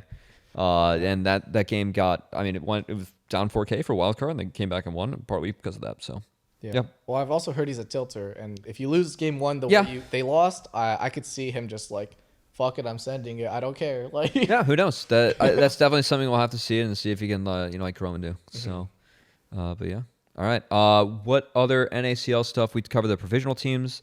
We did have some roster changes that came in with Aaron and Maniac. I think Maniac's doing. Flyfam and CLG. Maniac's doing the best he can. That's a tough spot to come into a team late as a jungler. You had to do that, right? Yeah. LCS, not Yeah. easy. I mean, no one can save that team. No. Yeah. Like he could be like owner and he's not saving that team. So Yeah. I don't think he's like particularly good. I think he's okay, but he's also not given a fair shot. So I wouldn't judge him off how he's. I think he is done admirably given the scenario. It was a little bit better than what I expected. Yeah. So I mean, that's he good. kind of. I mean, the one thing that pops in my head when I think of that is like I was playing Sedge into him, and then he just like full sent it on me. Yep. And I was like, what the fuck? Yep. Like, is he bored? And then they just get wiped after that. I'm like, okay, nice. Yeah, that was the bot lane. You were level 5, they were level 4, and you were spotted as 5. Oh, yeah, yeah. And I was like, not even that one. That one, okay, that one was like, I was. it's kind of surprised just by a that. doom situation for them because their wave is pushing in, so they have to try to fight it. Yeah. So, like, that's not really his fault. But I'm talking about the one at our Raptors. Like, I was walking out of Raptors just chilling. We don't see anyone, and he just full sends it on me. I'm like, guys, I think this guy's in team. Yeah. Yeah, it's a tough scenario, but young kid and good experience, so hopefully things go well. I He don't have was anything in against chat earlier, and he did go say that one day he would be on this couch, so maybe we can ask him really? about it. All right, well, hopefully it makes it out to LA. And yeah, I've been talking to him a little bit. Definitely. Yeah, someone- Maniac. Oh, is he playing remote too? That's like Yeah, even he had harder. a good POV, and when I saw it when he was streaming his Northern Front games and OQs, so wishing him the best. I know it's a tough scenario. Yeah. All right, let's go to the next topic that we have that is in my notes. Actually, last thing on NACL. You guys were talking about like how fun your comms are in game. Like scrims, it's like lower energy, but in game, one of my personal favorites was the chicken bok Family bok. Guy chicken? Yeah, the Oh, we Family Guy chicken chicken. We got that clip. We have that clip. Oh, do we? Yes, we do have the clip. Yeah, Family hang Guy on. chicken So is we're gonna try this really for the funny first clip. time, actual planned audio on stream. So hopefully this like actually works. So All right, this is gonna take a second. these guys haven't driven you nuts yet. See, sorry. These guys haven't driven you nuts yet. Oh no, I mean, okay. Well, our team environment is kind of interesting because Hoon is really shy, like relatively shy, pretty quiet. Tomo is also relatively quiet. He's like pretty focused on the game. You said over, not serious. yeah, like he. Okay, this game actually was so funny because like it's a stomp. Yeah, this was a stomp. Everyone is like joking, and Tomo's just like Tomo is so I can run this focused. when you guys are ready, by the Dude, way. in Insanity, literally got Ari Flash like level 1. As Yeah. year. I mean, Very this is something funny. that we've been just like. It's just so funny. He It- just ghosts at them. And it was takes a all funny their game. health. Yeah. Whenever you guys are ready, I can run the clip. All right, You fire should it. be able to hear it through the TV. We'll All right, see. fire Fingers away. crossed. Show me the chicken. Oh, yeah, let me get this Family Guy chicken. Can you turn it up? No, I'm Man Bear Pig. Yeah, look at this. Look I at have his an emote. ult coming, I have an ult coming. Look at his emote. Look at his emote. You're just freezing? Yeah, you wanna ult him? I'll ult you. I'll bait him. Yeah, bait him, bait him. Oh, we're not serious. Wait, I need an assist. I need an assist. Please, son. Show me the chicken. You want to run that back? Oh my god. Look, Mideast Family Guy chicken. Yeah, wait. So explain the Family Guy chicken. This has been like a aspect. running joke because basically when he turns Phoenix, I don't know if you see it in this clip, but when he uses ulti and stands still, he literally looks like the Family Guy chicken. Like, So- you know the one that fights Peter? All Yeah. the time? So that's- there's a running joke in Family Guy where there's a chicken, and whenever Peter sees the chicken, they just fight to the death. yeah. Where is it? But he there literally- he is. There he this is. This is Bear. Still. No, Bear. Okay. He's got to turn into Family Guy chicken, but it's only when he's standing still he looks like Family Guy chicken. He like poses like that too. I'm afraid there aren't enough frames in this Yeah. Bear video for me to Oh find my the God. Family It's so Guy funny, chicken. though. Family Guy chicken. It's when he's baiting. It's here. Yeah. He does kind of look like the Family Guy chicken.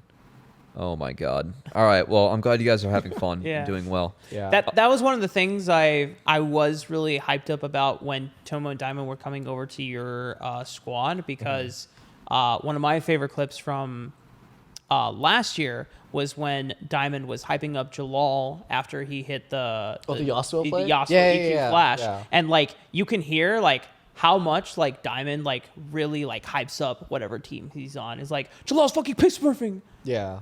And- I think he's actually like probably the ideal teammate for a team that wants to win Yeah. because he definitely has like different modes, right? Like he can be super serious and stern when he wants to.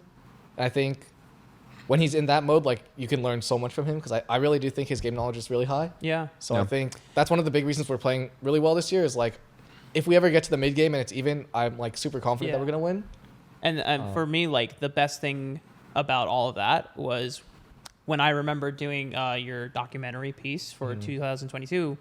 he was the first pro that you like reached out to. Yeah. It's Back- crazy how it came full circle. Yeah, like yeah, and he back was when- scrimming like DRX like this offseason. Yeah. Like him and Surdy on that whatever the hodgepodge NA team they had. like Palafox 30. I forgot who else. Maybe Yeah, that I mean, Nico? they were both Surdy and Diamond were in the tryout for TL that I was helping out with, and they were dropping a lot of knowledge from what they learned in those scrims and a lot of the Heimer strats. Yeah. I think that definitely helped a lot. Like a lot of the times he'll be like, "Yo, like we can't do this shit." Like, because I think in academy you can get away with a lot of like wasted time, especially for junglers and supports, because like people don't punish you.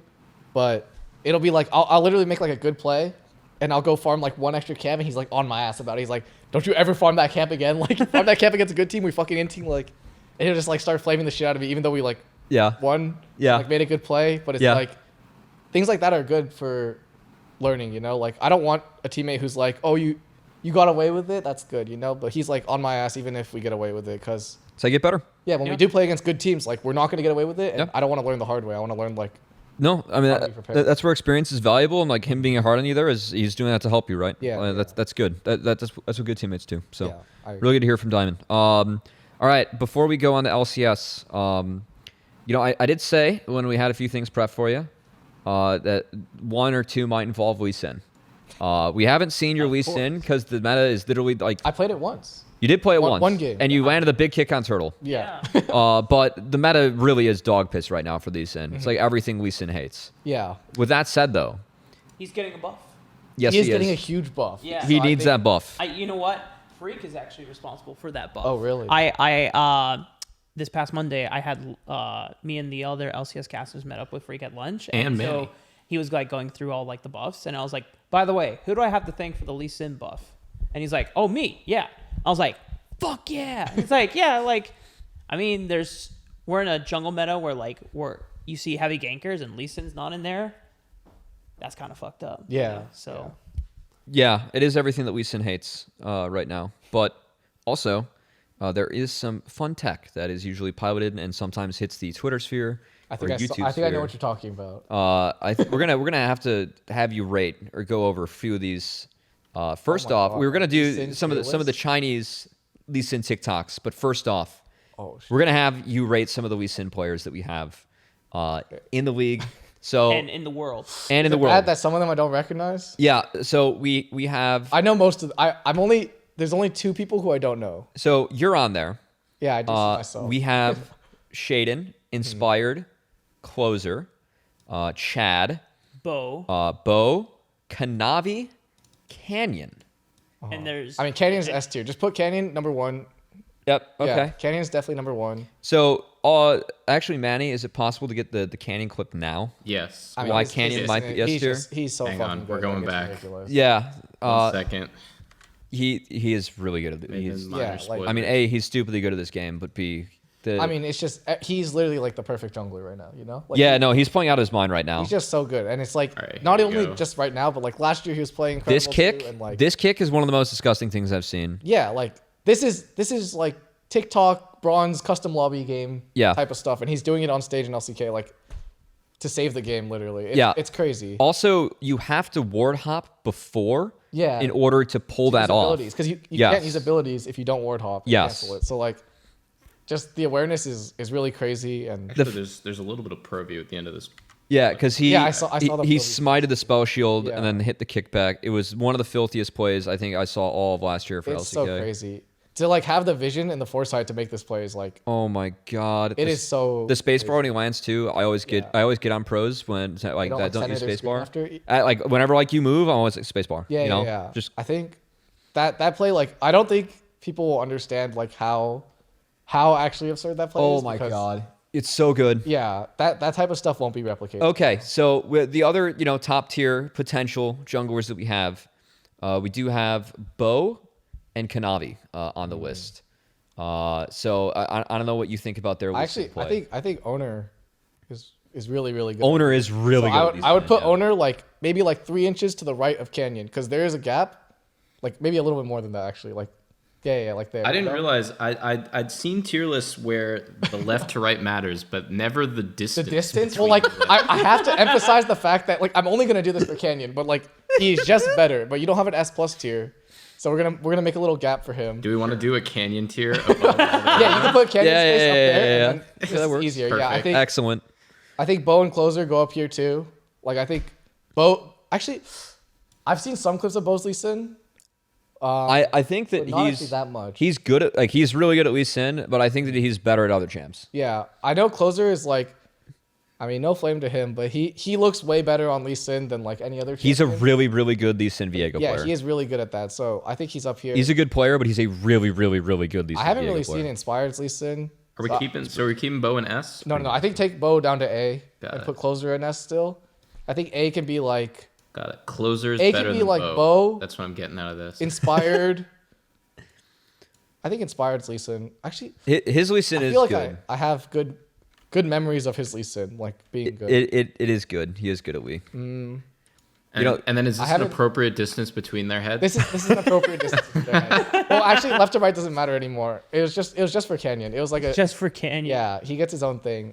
I haven't really seen much of Kanavi's Lee Sin, so honestly, I don't think it's fair for me to rate it. All right, that's fine. I would put gonna myself hide up there in A. He's gonna Honestly, be hiding. I think my Lee Sin's probably on par with Inspired. You have a good Lee Sin. I think like I do think I'm a little bit below Closer. I think sometimes Closer makes pretty good plays. I think for highlight plays, I can make better plays than him, but I think he's a lot more consistent on the Lee Sin, so I'll give him S tier. Sometimes there's plays that you want to make because it's the flashy thing, but Closer will always know like, oh, I just need to do X, Y, and Z. Yeah, he'll do what's right, you know. So like, I cannot like keep out of my head how fucking good Closer was in that 2021 summer playoff run. yeah, It was just yeah. all Lee Sin Viego, and he was just like was that the one where he was like, everyone shut up, just let me do this. Let me Yeah. fucking carry. Yeah. There was also like I really liked how they played too, because like a lot of games, so they played a lot of Ornn, and they'd reverse clear to Ornn,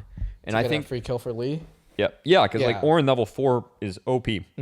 Ornn levels 3 to 5, and like honestly 3 to 7, so fucking busted as a champion. And no one thinks you're gonna path to Ornn. Yes. They just disrespect, and then Yes. it's a good kill because you could like as long as you know where they were, you could always get around. Someday in Closer set up so much shit, and yeah, it was pretty filth. And then Closer just ran the game.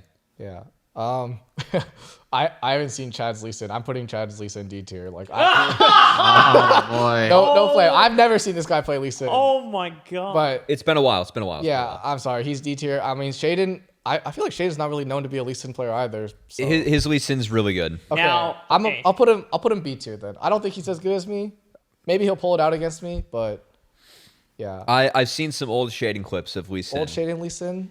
I feel like Pretty he's always nasty. been like a Kindred Graves Viego. That's like Yeah. yeah. So while we're on that topic, Nid Lee a little bit as well. so I mean, the main champ I knew you for was always Lee Sin, especially during your days in UCal. But I know the other big champion you were always a fan of was Graves. Now, Manny, this would be really scuffed, but you know, let's save this.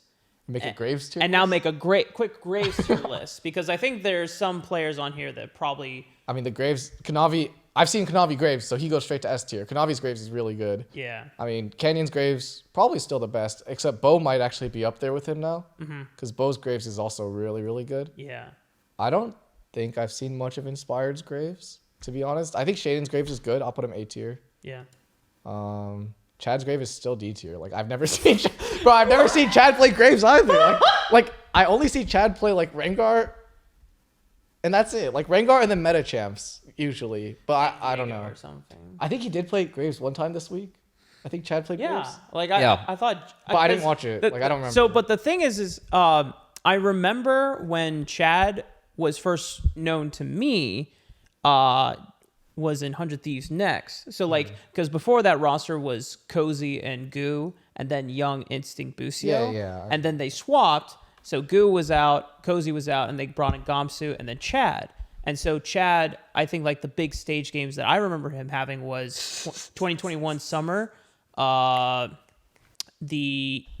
What was it fucking called? It was the EGL Summer Showdown. Like EGL Summer Showdown.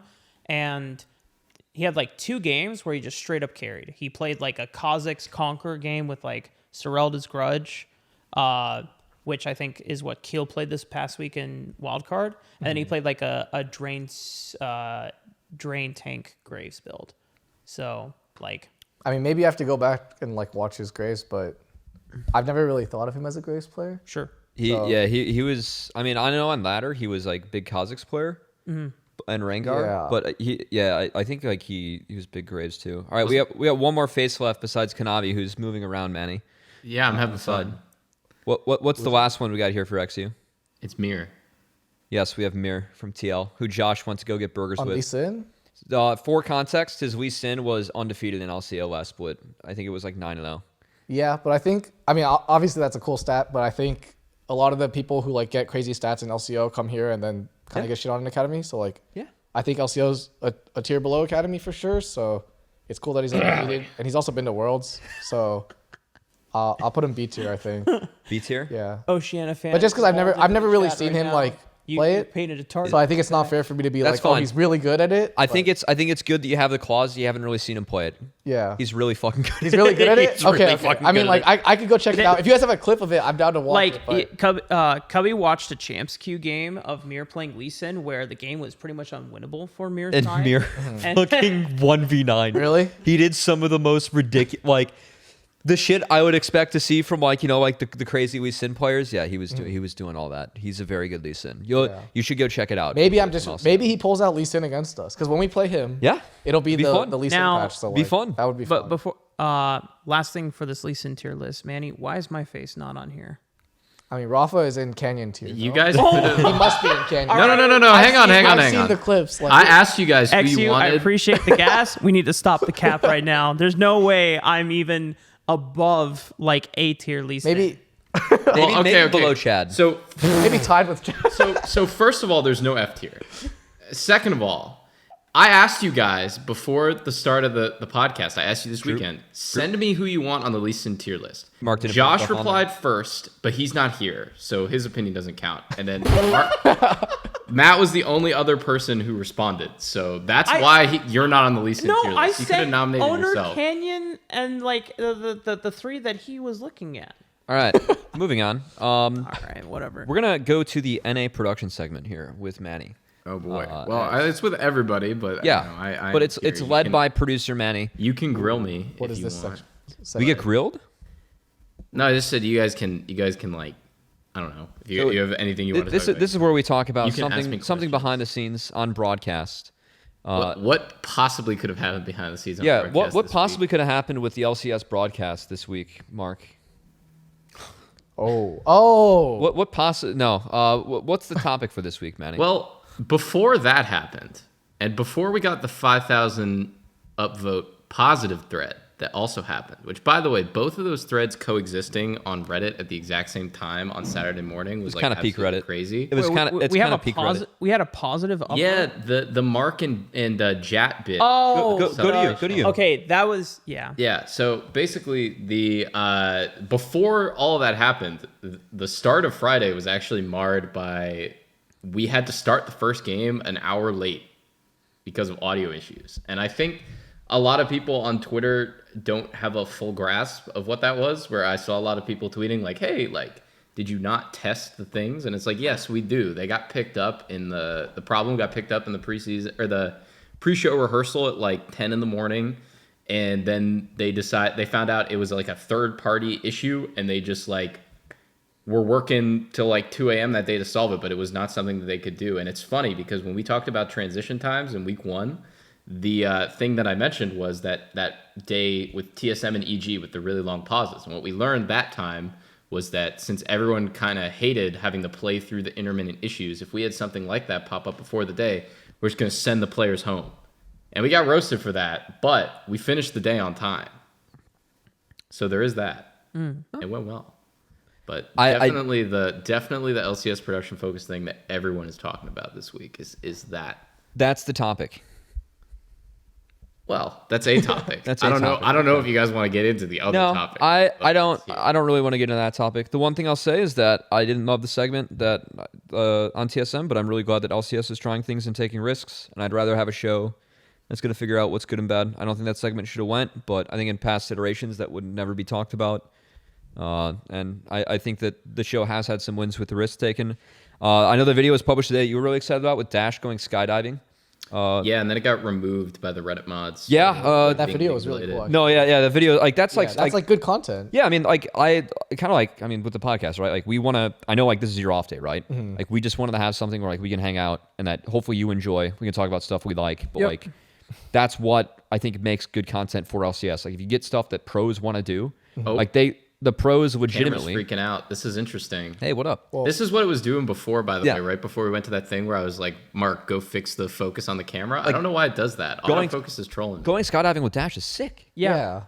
That Especially on like less than 24-hour notice because the whole thing happened. But like, well, you can tell what happened if you read the replies. The EG players are not happy about that. For like Dokla and Poom getting that opportunity and like just jumping on it. That's fucking and, cool. Like, getting to go skydiving. Was it Inspired and Vulcan? They're like, Yeah. wow, this looks so fun. Andy Bartman. Andy Bartman, this looks so cool. Maybe next time they'll get to go laser tagging. You know, the consolation prize. It's basically the same. I mean, just as exhilarating. But like that was something that just doing crazy fun shit with pros was something I had always like had wanted to push, even when we were on the Academy broadcast, because I mean LCS wasn't doing it, but I mean content like Dash made me do that, and you know the other bits that we have aired that have hit and do its job of servicing the players in a good light and do hero building and hero branding. That was the vision that when I was brought onto the LCS that they wanted to push for in the first place. And a lot of those segments that I feel like were in line with that were the ones I was very pro for. And I'm like, so, you know, I think we have to try things, but we obviously failed as a team on the TSM one. Like, so yeah. I mean, I'm not saying that didn't happen. I am saying that I'm glad that things are being tried. Yeah. You know? So that's, I think that's fun. Anything else that you would like to add, Manny? I mean, basically, like to echo what Mark said, that's new direction. We're trying things. Now everything's going to work. The way that segment was handled and the conversation around it, obviously, can of worms, not perfect, not good. But yeah, we're going to do better. All right, eXyu, if you know, books open checkbook from the LCS. When you're in LCS, you get to do one crazy segment or like one thing like you just really want to do. What is it? So I'm not the biggest thrill seeker. Yeah. Which maybe could make for even more entertaining content. Doesn't have to be a thrill seeker. I don't know if I would do that. I think the coolest thing to do for me is like I would want to like travel and eat food with someone who likes food on the broadcast. Like, I mean, if it was Mark, like if we went to Peru together. Yo, you want to go to Peru? Like, oh my so god! sick, little Anthony Bourdain show for LCS, like, something like that. You know, like learn. Like something that I had like tossed around the idea is like going to a restaurant for like a player's like food or like if I know a player is really passionate about like their culture and their upbringing, if we could like go to a restaurant and of that culture, and then they just like share with me like some of the food that they've grown up with, right? Yeah. And it is a little similar. I had thought about this idea back in 2021, and then Travis had the eat dinner with me, which is like, I guess, kind of similar. That's sponsored by Grubhub. It's a sponsored by Grubhub segment because you can just order. Oh, okay. Well, what did you decide to order? And then you just have an interview like that. But I mean, if we ever get into a world where like we can just start shilling out money to send us to like wherever in the world, fuck yeah, I want to do things. I mean, even if it's not like super expensive, we could do it in like LA because LA has so many. LA has such a different culture, you know. A vibrant culture. We got Peruvian food with Yeah. Mark. Yeah. No, there's literally a couple of Peruvian restaurants around. I mean, last year we went with our Dig Academy team to the Peruvian restaurant, and it was really good, and it was cool to like. That was our first time meeting too. You heard it here first. Grubhub, you can sponsor us right now. We'll send them to Peru. Yeah, a Grubhub plane drops us in Peru. Guys, we need this to get Manny out of the neighborhood. All right, we need. Grubhub honestly, airdrop. Whoever's listening, Grubhub, DoorDash, Uber Eats, whoever wants to sponsor us. Chipotle. We are shameless. Okay, listen. Okay, no. You don't get to finish that. You already made fun of my gas once. All right. I wasn't gonna talk about that. I'm just saying like Chipotle is limited in variety. You know, it's just like one type of food. Whereas like Uber Eats. They have seasonal meats, you know. I'm giving Sometimes you they bring in shit. some real steak. And I'm giving you shit. You can keep on going with the shameless promo. We have to get an LCS stuff here, or else we're gonna be here too long for eXyu. But we're at like an hour. Yeah, no, 20, we're so we're doing still all right. fine. Yeah, but yeah, no, but we're trying not to make it too long. LCS, eXyu. Unfortunately, the boys over at Dig 04. You have any nice words to say about them, or any hopes for this upcoming week? I know they play Immortals on day 1. I was looking at the schedule. Correct. Yeah. And then day 2, they play TL. They play Team Liquid. So I think the morale at the Dig camp is pretty good considering everything that's happening. I think That's good. it's still like pretty hopeful. I think especially because Ignar will be coming soon. I don't know what I can say, but he's gonna come soon. Yeah. So they'll have their full roster, and I think part of the reason they're not playing so well right now is because they're not fully buying into like working super hard yet because they don't have their full roster, which I don't know if it's a good excuse, but I don't think they're trying their hardest right now. So it is a big chunk of their split that they're going to lose because of that. But I think when Ignar gets here and they fully start grinding and start bonding together, I think they can be a good team. I mean, on paper, all the names are pretty good. Yeah. I think the only one that people don't know too much is Spawn. Yeah. But having played with him for a while, he is really good. Yeah. When he's given the opportunity to play, and I think with everything that's happening at Dig right now, he's not really getting the best fair chance. So agreed. I really hope he smurfs once Ignar gets here and the team gets to scrim together. And yeah, I hope so too. I know that obviously. So far, I will say, Manny, your hot take is looking pretty good. What's his hot take? My hot take. Are you beefing Dig in your hot take? It may or may not have been that Dig would finish 9th. No, but how'd you phrase it? Dig. It would be huh? Dig is the second coming of 2021 CLG. That was the hot take. It was a tough one, but yeah, unfortunately, whoever loses the hot take out of all of us, they have to eat a hot pepper. And then they were that's good come for shoot then, content. he's definitely going to eat the hot pepper. There's no way Dig is going to finish 9th. All right, that's good. That's the fact that you're there is good. Hi, camera. So I'm glad there's some hope for the Dig camp, and hopefully eXyu bringing the Digi good luck here. I mean, their match is it tomorrow? When do they play? No, Thursday, Friday. Thursday. When they play Immortals, oh, do you want to pull up our power? If they lose, it could be hard, but. No, Josh isn't here. I mean, Redacted's not here, so we can do that later. But I will say, so not only is Dig struggling a little bit, but also community sentiment right now. Are we worried about TL? That's the question. Manny, you as well. Are you worried about TL? I mean, yes. Oh, okay, we have a yes. Yes or no? No. No? eXyu, have you seen their games? Yeah, I have. I've been watching them. Worried? Yes, no? You're familiar with some of the boys? Yeah. I mean, I saw what Summit did. Yeah. I see what Summit does on a regular basis. Yeah, so I had TL lower in my power rankings, and part of that was that Pioshik has never played towards a top laner like Summit. Mm-hmm. He's just always played towards bot. He's played with Def for a big chunk of his career. Mm-hmm. Def needs resources. So I didn't think that in the build that would synergize the best. And I think that Harry and Jan have played fights too fast at times. They're laning very, very, very well. The 2-0 this week was good, but we'll see what they can do moving forward. They play 100 Thieves on Thursday, and then I don't know their game. And then Dignitas Friday. Oh yeah. Yeah, we got LCS caster Mark here to help us. I'm not worried. I'm casting that game actually. I am slightly concerned. I did like how the discourse around Summit last year was that when he was overextending and dying in lane, people are like, oh, it's like a communication thing. And then we're back here this year, and it's like, oh, that is what Summit is. It's just a him thing. I mean, even when he was streaming Champs Queue, it's caveman style. Yeah, he made it very apparent that he's the main character in Champs Queue. It's he caveman's top. His English isn't great, but he would be like, "Come top or GG," and it's just okay, we're coming top. And that I'm sure he brings that same sentiment to his actual matches because sometimes you just see him and you're like, you just don't care, do you? No, the wave state doesn't always matter for Summit. We caveman top. Yep. I was slightly concerned for TL. I had him 5th for that reason, and I think that they're about going to be there. So I guess by my metrics, not really. So I don't really get the community concern. I think that the team was rated really highly based on what they achieved in the past. But I saw pieces that I was slightly concerned about, and I'm kind of seeing parts of that. I mean, they have 2 rookies, right? You have to Harry give Jan them some credit.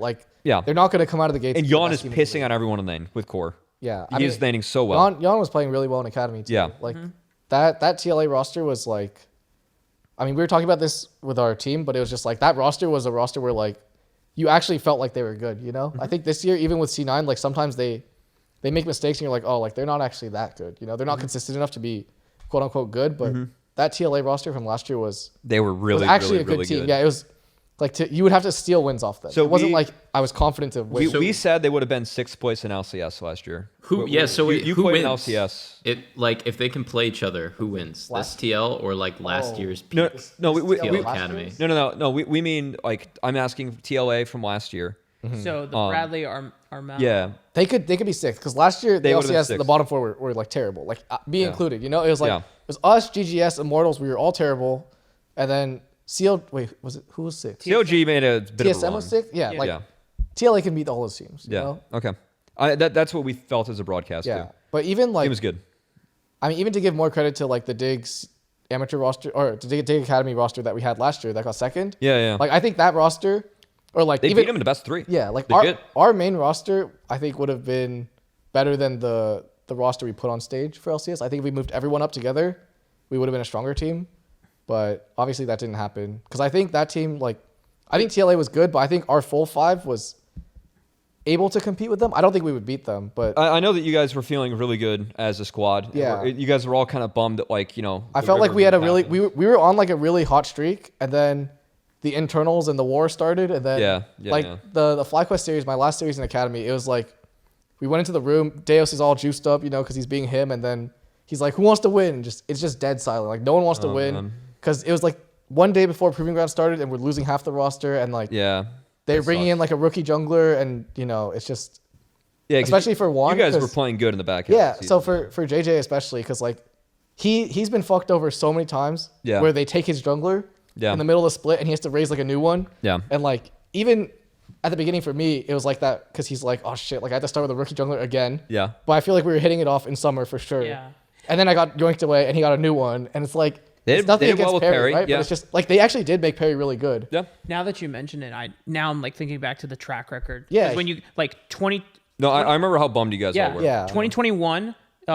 It was Acadian, and JJ doesn't have to babysit Acadian because Acadian has been around the block. But then Acadian gets promoted to the starting roster because Dardoch had a Dardoch moment, and then you brought on Will, and Will completely new, and so JJ's like, "Fuck," you know. Yeah, but then Will finishes the year, and they're like actually playing well. Then Will leaves, and it's like he has to start over again, and he's just like, "This is so." Like, so it literally, it's like split to split. Back with Fly, there was the Meteos trade, I think, while JJ was there.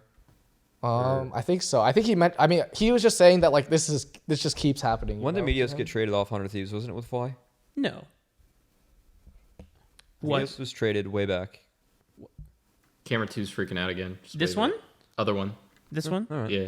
Oh, okay. Well, Either way. Come back. All right. That is something. Speaking of top dogs, by the way, the last topic for LCS we had, FlyQuest are really, really good. Yeah. Prince Vikla are kind of monstering. Prince is literally like laughing at the LCS.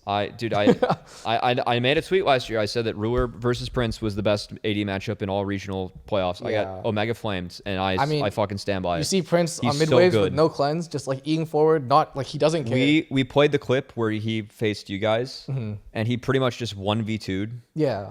Yeah, it was filth. I mean, he's playing so well, and he's really good. Yeah, I think our bot lane is like. I think there's a big thing with like confidence too, and like Prince has all the confidence right now, and our bot lane probably doesn't. So he can sense that. I feel like he can tell that he can just play however he wants. Yeah, confidence matters. Yeah. in anything you do. You know, I think that's a good call out. You know, because you watch him play, and him and Vikla are just supremely confident. Yeah. They know they're winning, like when they do whatever they do on the map. yeah. The scariest thing about Prince, but it's also like the most badass thing, is like He talks shit. Well, it's not. It's not that he talks shit. I mean, he does. He talks awesome trash. But his he's tweeted or he's talked about multiple times. Is like, I love it when people talk trash because if they talk trash about me, then I play like 200% at my level because I really want to like shut. All right, so what you're saying is that JoJo's got a tweet heated up for tomorrow for Prince because we have EG versus Fly on Thursday. Now, for me, some people have also been worried about EG. I'm not. Like, they have blistering early games, and JoJo is just kind of trolling some of the mid games, and that's fine. That's what he did last year, too. And that guy's really good. I have faith in him. Actually, I fully agree. I think like their loss, I forgot who they lost to in week 1, but they They lost to CLG, right? Yeah, it no, was, it was like they, really they troll game. smacked them early. Yeah, like I really think. They I fucked up think one Inspired drag. is like the best jungler in It's really good. the LCS. Like it's Inspired, Blabber, like He's they're really so fucking fucking good. good. So, and Vulcan is also just really, really good. He's really I good. think that team doesn't really have too much to worry about. I also think Someday is slept on, and I love Someday Impact. Those two are really, really good top laners. Yeah, I think they're super stable. Like So they can play whatever you need, whatever you want, any style. They're good, and that goes a long way in that role, you know. But everyone gonna take FlyQuest here for Fly EG. Yeah, Yeah, I think Impact is kind of my goat, and I feel like he's a lot better at doing Matt play whatever than some days. Then I'll be fun and take EG. I think EG do some good things in the early game. So I Fly's been the better team, but I think those are our top two teams. when does Fly get Ayla back instead of Winston? Soon TM. Not this Okay, week. okay. Not this Because week. I think that'll actually make them even better. Like I Yes. think Winston is Winston's like, doing well. yeah, but I think he's a tier below Ayla. A was really fucking Yeah. good. Yeah. You played against him all last year. Yeah, and we've also played against Winston. Yeah. So I think what he's doing right now is like he's playing above his standard. He played really well on the Unicorns of Love Sexy Edition. Sexy in edition. summer. Yeah. That is the name. Oh, Yeah. No, he played well in summer when I was going through his tape. He was better than what he showed in NA. okay, and yeah. he's Because when showing he was that in now. NA, like the first split, it didn't really have a wasn't great very time. impressive. Yeah. Yeah. I totally understand. Like, obviously, the Prince and the Vikla hype is very much credit due, but I also think that Spica deserves just as much. No, he's only been Spica playing is really Malachi. No, Malachi's fucking Spica is busted. really, really good. He is good. No, I'm kind of kidding. But Yeah, I think Spica's really Malachi is the most filthy busted OP champ on this path. Sure. And why the fuck has Spica been able to play it as much as he has? I can't tell you why. Yeah. But like, Well, it's because he has Prince Vikla impact, but still. yeah. But Spica is also like, sure, it's Maokai's a very mechanically easy champion, but Spica He's is playing well. Spica is always at the right place at the right time where he needs to be on Yes, the map. yeah.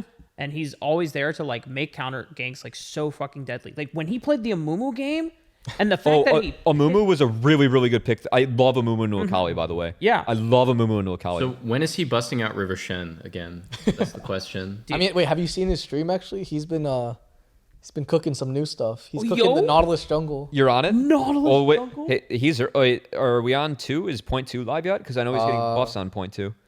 I I don't think like. he's playing it before the buff. Okay. I don't. But I don't- saw the buff. I mean, the buff is pretty minor. I Big is think. the Buffed, goat, buffed us, man. so I was actually talking with Speaker. Ox before this, and he thinks, and I agree, that Halo Blades is the problem with bot lane right now. Literally, Yeah, Halo Blades yeah. is only taking Everyone bot, takes Halo Blades. and that's why the meta is so dumb. Yeah. So, yeah. So Yeah. since that is Yeah, it's our terrible. last topic, I have a question for you, eXyu. How much LCS did you watch this weekend? This Not that week. much. Hey, this week. This week, right? Not right. that much, honestly, because Sweet. it's harder to watch because we're literally Yeah, you scrimming get while it's All going right. on. So Well then, Are so you gonna? I have a clip for you. Yeah. In your professional opinion, as a jungler, You know what? what happens here? Can I tee this up as well? Yeah, go for it. So Do you want me to pause? I saw this. Do you want me to actually. pause Oh or do you my want me to God, I roll saw it? this. Dude, I was watching this with the IMT Challengers guys, Oh, and we were God. all like, because they played well this game. Like, contracts after first clear, like, it's Ken V's game. And we just all, like, were like, oh, no. Yeah. so you know the ABO clutched. had you not seen this clip, Lawrence, I would have teed this up. I've casted like 90% of your Baron career steals. You know, and No so I've bias, been no like, bias, no bias. Now, you know, in this moment, Do you want do me to you run think it? that Ken V secures the Baron? But you are obviously already have know. seen All right, we Yeah. know how this ends. No, but I mean, okay. Actually, one thing that like is triggering me that Shaden does in Academy a lot is he keeps smiting for health. Like he thinks he's gonna get health and he smites and then he doesn't get health. And like when I saw this, I thought Kenvi did the same thing, but then he posted after that he thought the Baron wasn't in the pit or wasn't in his thing. No, so when I actually, like, went on his screen, and when I went on his screen, like, his POV, It looks like it's not. yeah, it didn't look, the Baron Yeah. wasn't golden. Like, Yeah. it wasn't golden until the very end. Yeah. Well, then that Yeah, makes because I mean, this is like a really uncharacteristic mistake from him. Yeah. Like, but if you He's a watch it, very good Kinder player. yeah, like that's his champ, you know. Yeah. So. Yeah. And so like and it's so sad because people on like Reddit and Twitter ate his ass about like okay, that was he ate his ass. They just ate his ass, That's man. gonna be on it. that's gonna be They on the just Lena ate video his for ass. next week. okay, but like yeah, like cuz people would say, "Oh, I thought Kinja is supposed to be like Kenvy's main champ, and you fuck up like that. I don't know. You don't have a bright future at all. And it's like that is so unfair to say, because literally in that moment, it shows like the ring where everyone else is golden except the Baron. So it's like, oh, okay, it's outside of the ring. Especially in that split second, you know? Yeah. Like for him, because it's like if he fucked up his Kindred ulti placement and he missed the smite, he's gonna get so much shit, you know? So like, Yeah. I don't fully fault him, but I felt bad. It was good to see him though. I literally He still won the game. Yeah, they won the game. Won the okay, game. well, wait. But Palafox's Aurelia this game was so All right. so horrendous. It was not good, and I will it looked say like my Aurelia. it was not good. And I will say, watching this game with Balulu was very funny, because Balulu was like, "What is going?" He's like, I mean, I don't know. it was not a good His Aurelia ulti game. needs to be unbound or something. Like, just don't throw it at that point. Yeah, it was not a good Aurelia game. I will say, as well, Kenby made my day, because I was like going to visit IMTC for scrims, and the one guy was like, "Oh, you know, like we have someone who's like looking forward to see you." And I was like, "Oh, it's probably like fucking Chad. He's like talking shit or whatever." And he's, you know, it's like classic Chad. And it was like, "No, man, it was like Kenby." Like I like get in there, and Kenby was like, "Hey, man, what's up?" He's like, "You still casting?" And I was like, "Let's go, Shade." It was like, "Nice win, dude. Like, how you doing?" It was fun to catch up. You played against him though, kind of both splits last year, because it was a CAD spring, and then you got LCS. I don't know if you faced him in summer. I did play him in LCS. What thoughts on him as a player? I mean, I think Kenvy's good. Yeah. I have like, I don't like him because of his like solo queue manners. Okay. I think he's just like a gremlin in solo queue, and that's like most of my interactions with him are from solo queue. But from what I've heard, he does seem like a nice guy. So I don't have any, he's a really nice guy. I don't have any grudge against him personally, but Yeah. it's like until I get to meet him and talk to him, like I'm just gonna. I want to beat him. Like I always want to beat this guy. Yeah. So, like, Yeah. that So- makes and sense. honestly, I'm pretty happy that like he did donate me my first LCS win, so I'm very appreciative of that. He ego picked Lee Sin and lost the game. So like honestly, thank you Kenvi, and Revenge actually. Revenge is my 2 wins in LCS are from Revenge. That guy really has my back. I'm so appreciative. Wow. Wow. And it's always from shit that he does too. It's so funny. Like This is some great trash talk. Wait in the podcast. well, like Revenge is someone who like I didn't mention it in the initial documentary, but like Revenge also helped me get into the pro scene. yeah. So me and him are like kind of friends. No, he's a real Yeah. nice guy. Like he's Yeah. super wholesome, but I remember because we were duo, and it was like if I ever pathed bot, he would just be on my ass, and I'm like, we're winning the game. I pathed bot, you don't need help. He's like, no, but like we can dive him over and over again. I'm like, bro, just play the game. So, yeah. Nice. All right. Well, that's it for the LCS segment. Honestly, pretty much it for us, Manny. I know that we do have one We do. Lee Sin one more video. montage. Yes. A montage. Well, I mean, we That is couldn't. a word for it. We couldn't have you here and not have some Chinese TikTok tech. Ooh, I think I know which one you're talking about. It's. It's the crazy like Prowler one, right? I mean, there's a lot of clips in here, and we're just gonna what kind of is- let it run, as that was. That's pretty standard. That one's not like This one's not crazy. It's the lantern into the queue. We're having fun with Okay. Earth. Yeah, then back to the lantern. nice. Warthog? Wait. What? That's nice. That's actually Oh, really fucking. That's That was an actually. E-flash at the end. Oh, okay. Oh my god. Ooh, okay. Oh my god. Wait, this is old map. Yeah, no alcos here. Ooh. That's top tier. Oh, I've seen this one. Oh, that one's crazy. That feels bad. I know you're a Jarvan enjoyer. I also am a Jarvan enjoyer. Oh. Oh my Oh. god. That's pretty sick. Dude, I could never do these. Especially now that I'm Okay, a actually, 60 one thing fucking about ping. these things too is like, I think the reason like Asian teams are so much better at these flashy plays is because they can practice this in solo queue. Yeah. Where you're not afraid to risk it all and just send it. Yeah. But like the only time I get to play on low ping is when I'm in scrims, and if I do this in scrims and I fuck it up, like I'm gonna get See, shit for me, it, you know? that for me is why I just don't get why people don't play champs queue, because Oh. I'm sitting here like playing on 60 ping. As I told you, I was 8 years on 20 ping, right? And I hit D1 like last season, like the one time I spammed. I don't play the game much in season except for with Mark last night and the off night where I entered his ass. But you know, Scumbag. it's such like I am so tilted the fact that I just went up 40 ping. I can't imagine the same day playing on 5 ping and then going to 60. Yeah, so and being I'll like give this you the pro is player fine and code preferable. of like why people don't play champs queue. So one, The queues are really long. Yeah, they are. Which can be fixed if everyone commits to playing. Yes. Right. So that's actually a pretty fixable problem. It is. So the second one is that the quality of play actually isn't that much better because. But of you're how many people playing they on invited. fucking 5 pin. Yeah. But so the thing is, with this year, it's a little bit different because there's no prize, right? Yeah. Like there's like physical rewards, but no one cares. But last year there was like a huge prize pool at stake. Yeah, there's a lot of So money. people were like sweating their ass off, and so if they're sweating their ass off in like a solo queue environment, it's like, do I want to go from my full scrim day into like a comms, sweat my ass off, or do I want to just like practice my mechanics, like hone up on like certain champions and stuff like that? And also there's some demons who like perma queue, who make champs queue really unenjoyable. And I think this year with the new group that they've added, there are a lot more people who I would prefer not to queue with. So. So, question: what is the difference between a solo queue gremlin and a champions queue demon? What's the distinction? So a solo queue gremlin, like queues are Typer. like 5 to 10 minutes. Yeah, they're typers, you know, and like typing is annoying, but I feel like everyone is pretty hard into it. I think the champs queue demons are like, they're unapologetic. They just run it down, you know, like they're just inting and like there's nothing you can do about it, and like. I don't know. I think the champs queue demons, especially the new ones they added. There are some champs queue demons that they added that like, I don't know if I could.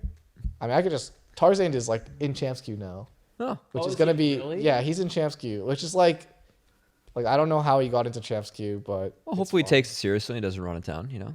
Yeah, I mean, I'm sure. I'm sure he'll do. You know, they're going. He has a really good track record. He's renowned for not running it down, and not calling everyone certain names. Well, this that's interesting. I will say that is interesting. I think that was a big mistake on Riot's end because even from just the dig camp, it sounds like the sentiment for playing champs queue is pretty low.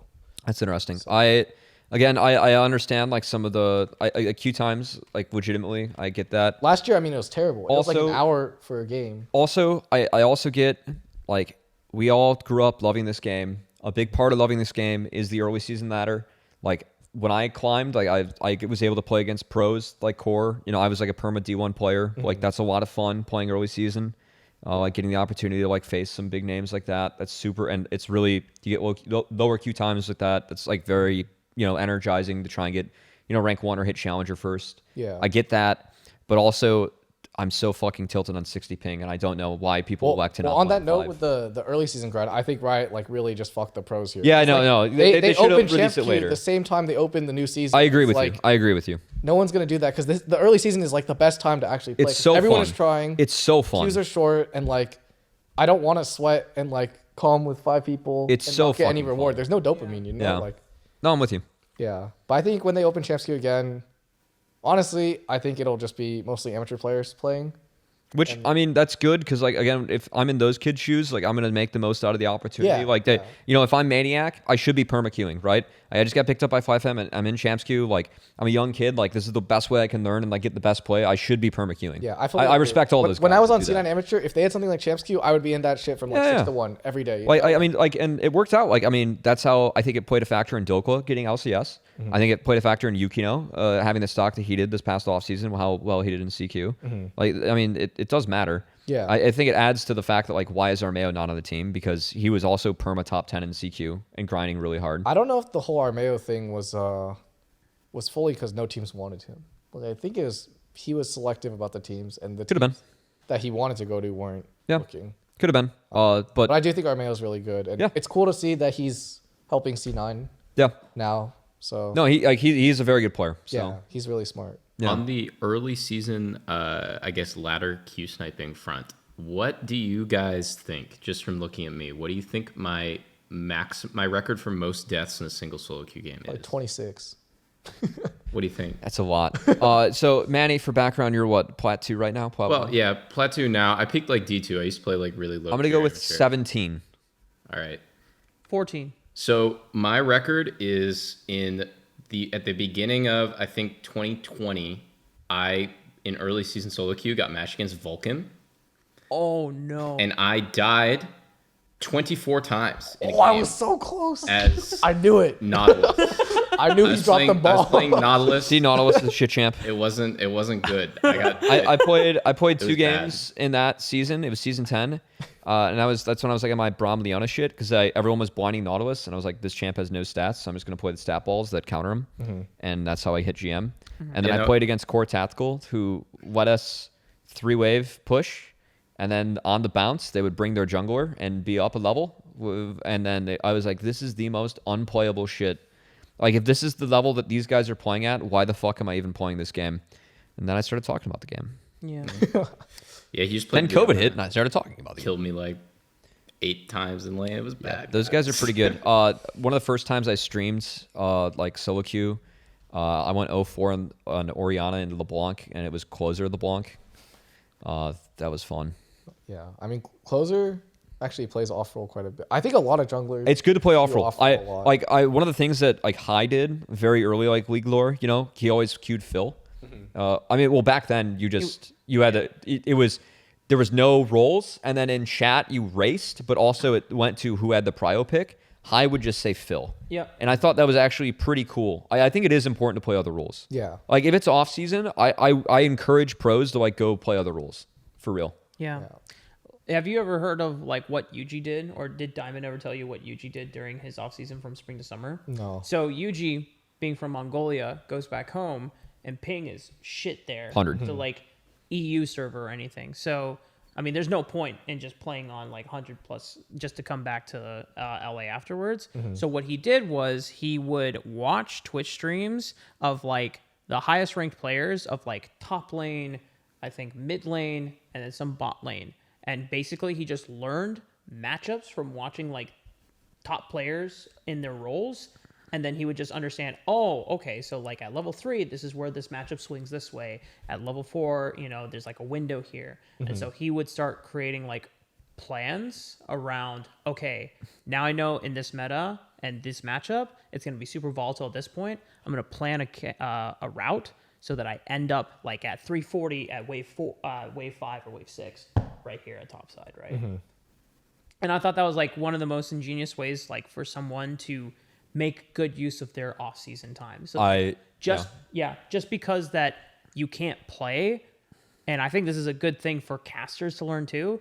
Like, I don't play ranked as much anymore. I just practice tool shit. Yeah, I practice tool shit when I find something that's super cool. Like when fucking Cassante locking you out for 2 seconds. And you cannot battle it with any tenacity. Yeah. How did Riot release this Did shit? you see that his Q3 was actually a random stun time from 1 to 1.5 seconds?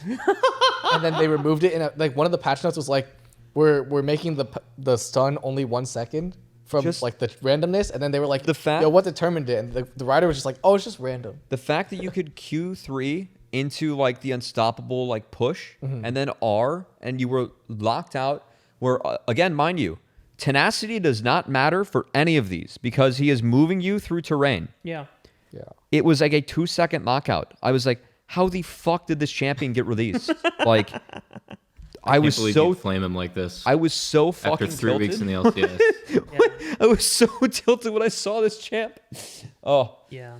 I mean, like, people, a lot of my closer friends meme me on this all the time, but, like, instead of playing ranked, whenever, like, new junglers come out, I'll, like, go to practice tool and I'll just practice their clears and just see, like, how healthy it is, what pass can you take, how versatile can you be on the map. And then even when David started playing the Udyr mid, I was like, okay, well, why is this shit so good?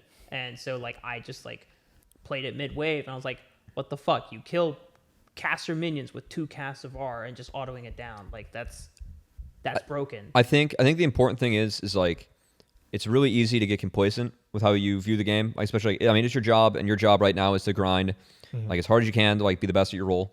But like when off season hits, sometimes it is valuable to like, you know, change things up, try and think about the game differently, and like see how it affects you. I think it's like always something that's been kind of it can't hurt, right? Yeah. As long as you feel like, I mean, you can get to the level and like, you know, maybe have it hit a higher ceiling because of it, like in the long run. But All right, we're running a little bit. I don't want to say late. Hour 47. Yeah, but we're starting to get towards the back half of things here. eXyu, thanks so much for coming, man. This has been a lot of fun. Thank you for having me here.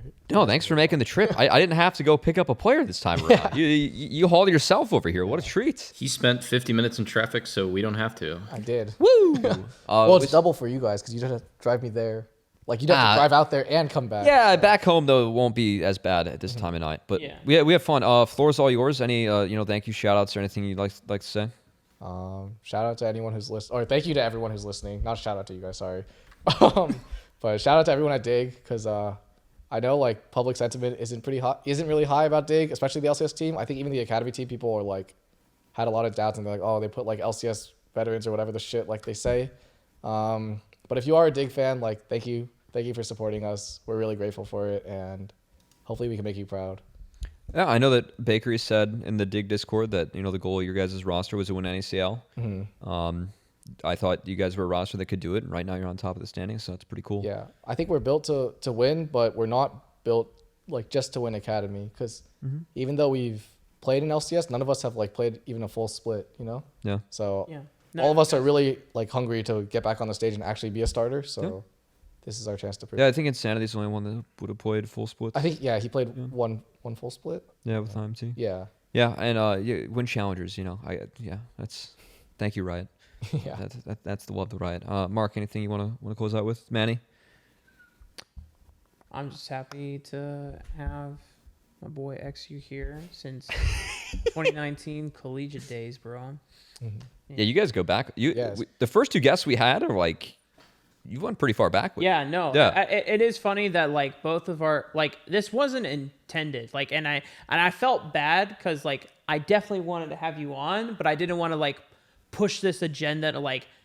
No, they're just getting Rafa's like no man, close we got friends that he's been like knowing for. No all man, these we years. got a jungler from the top team on. That's Pog. Yeah. Yeah, you guys are playing well. No, like as long as I feel like it's a legitimate reason to have someone over, and it just happened to be that like APA I've known since 2019, and I had him like in a Rex Rivals competition that I hosted. I've known you since 2019, since like I saw you in CLOL. So like it just happens. But I'm just really blessed that I've been a part and casting a lot of these really exciting players that are now like finally, getting their moment to either hit semi-pro or now like even someone like Jan, who I've known since 2020, and now he's like starting in LCS. I'm a turbo random, but the first like Proving Grounds circuit game that I ever casted was actually your Cloud9 Amateur Series versus Revival in Cup. I think that was that the Sudsy team? It was the Sudsy team. Sudsy yeah. Cyber team